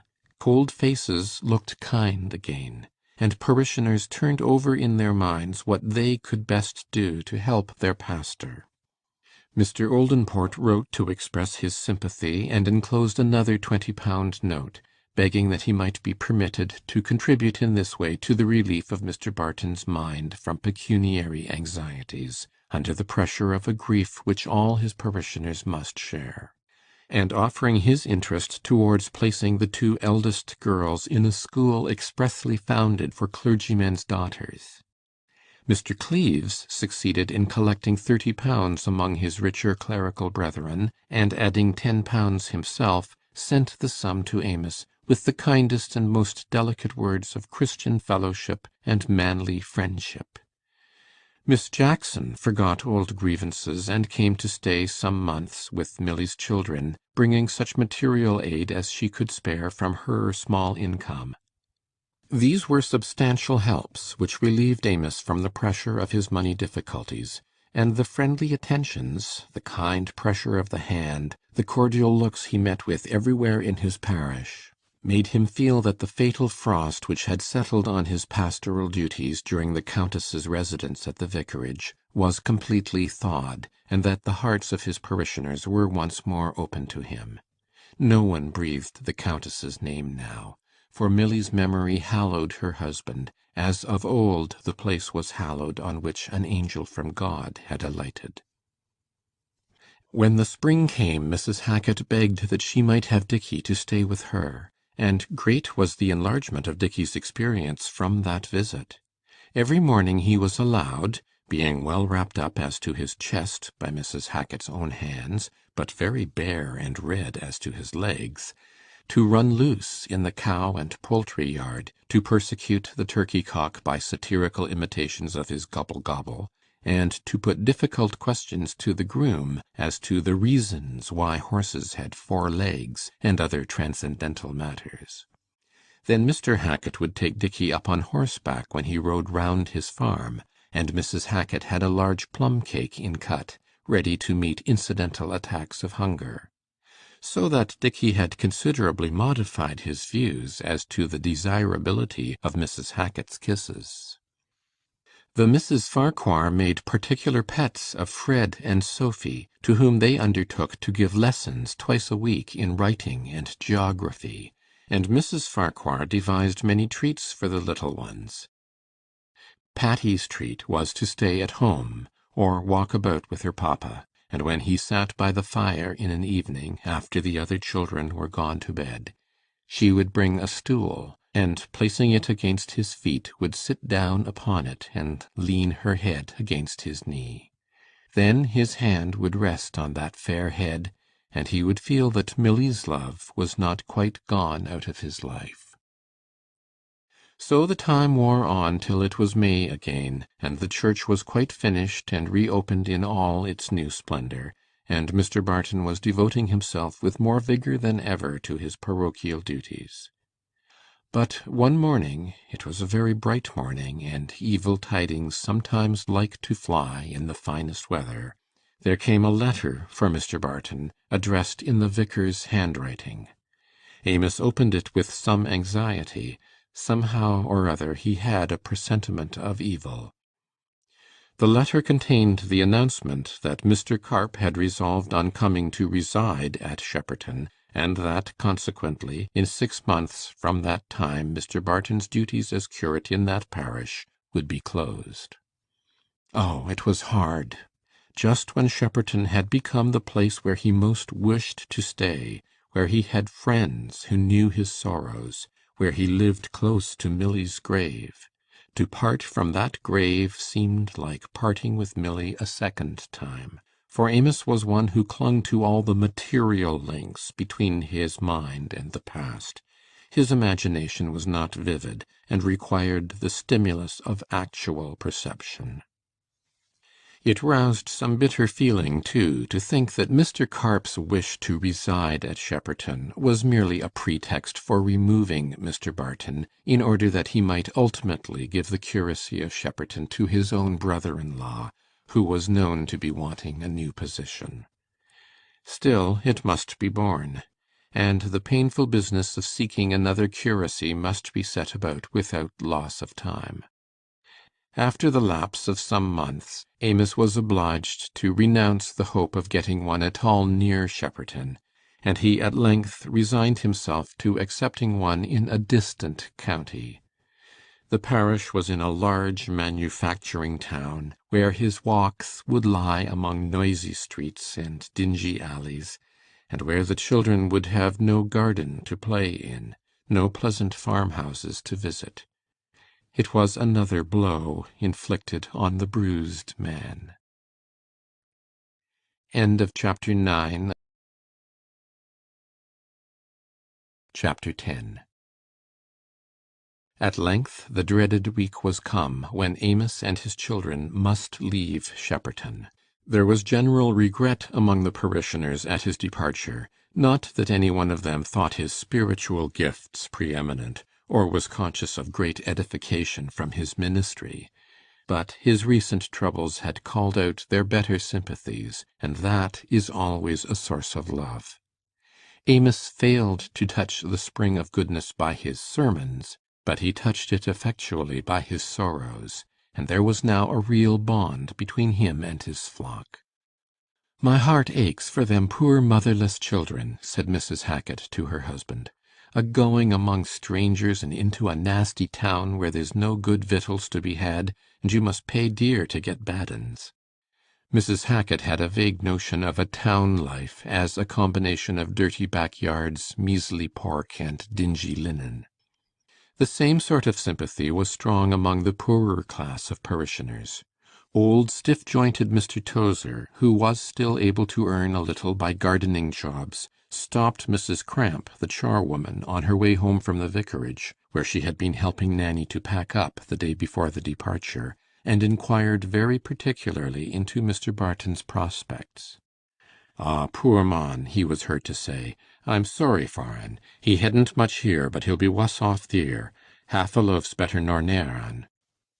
The sad good-byes had all been said before that last evening, and after all the packing was done and all the arrangements were made, Amos felt the oppression of that blank interval in which one has nothing left to think of but the dreary future, the separation from the loved and familiar, and the chilling entrance on the new and strange.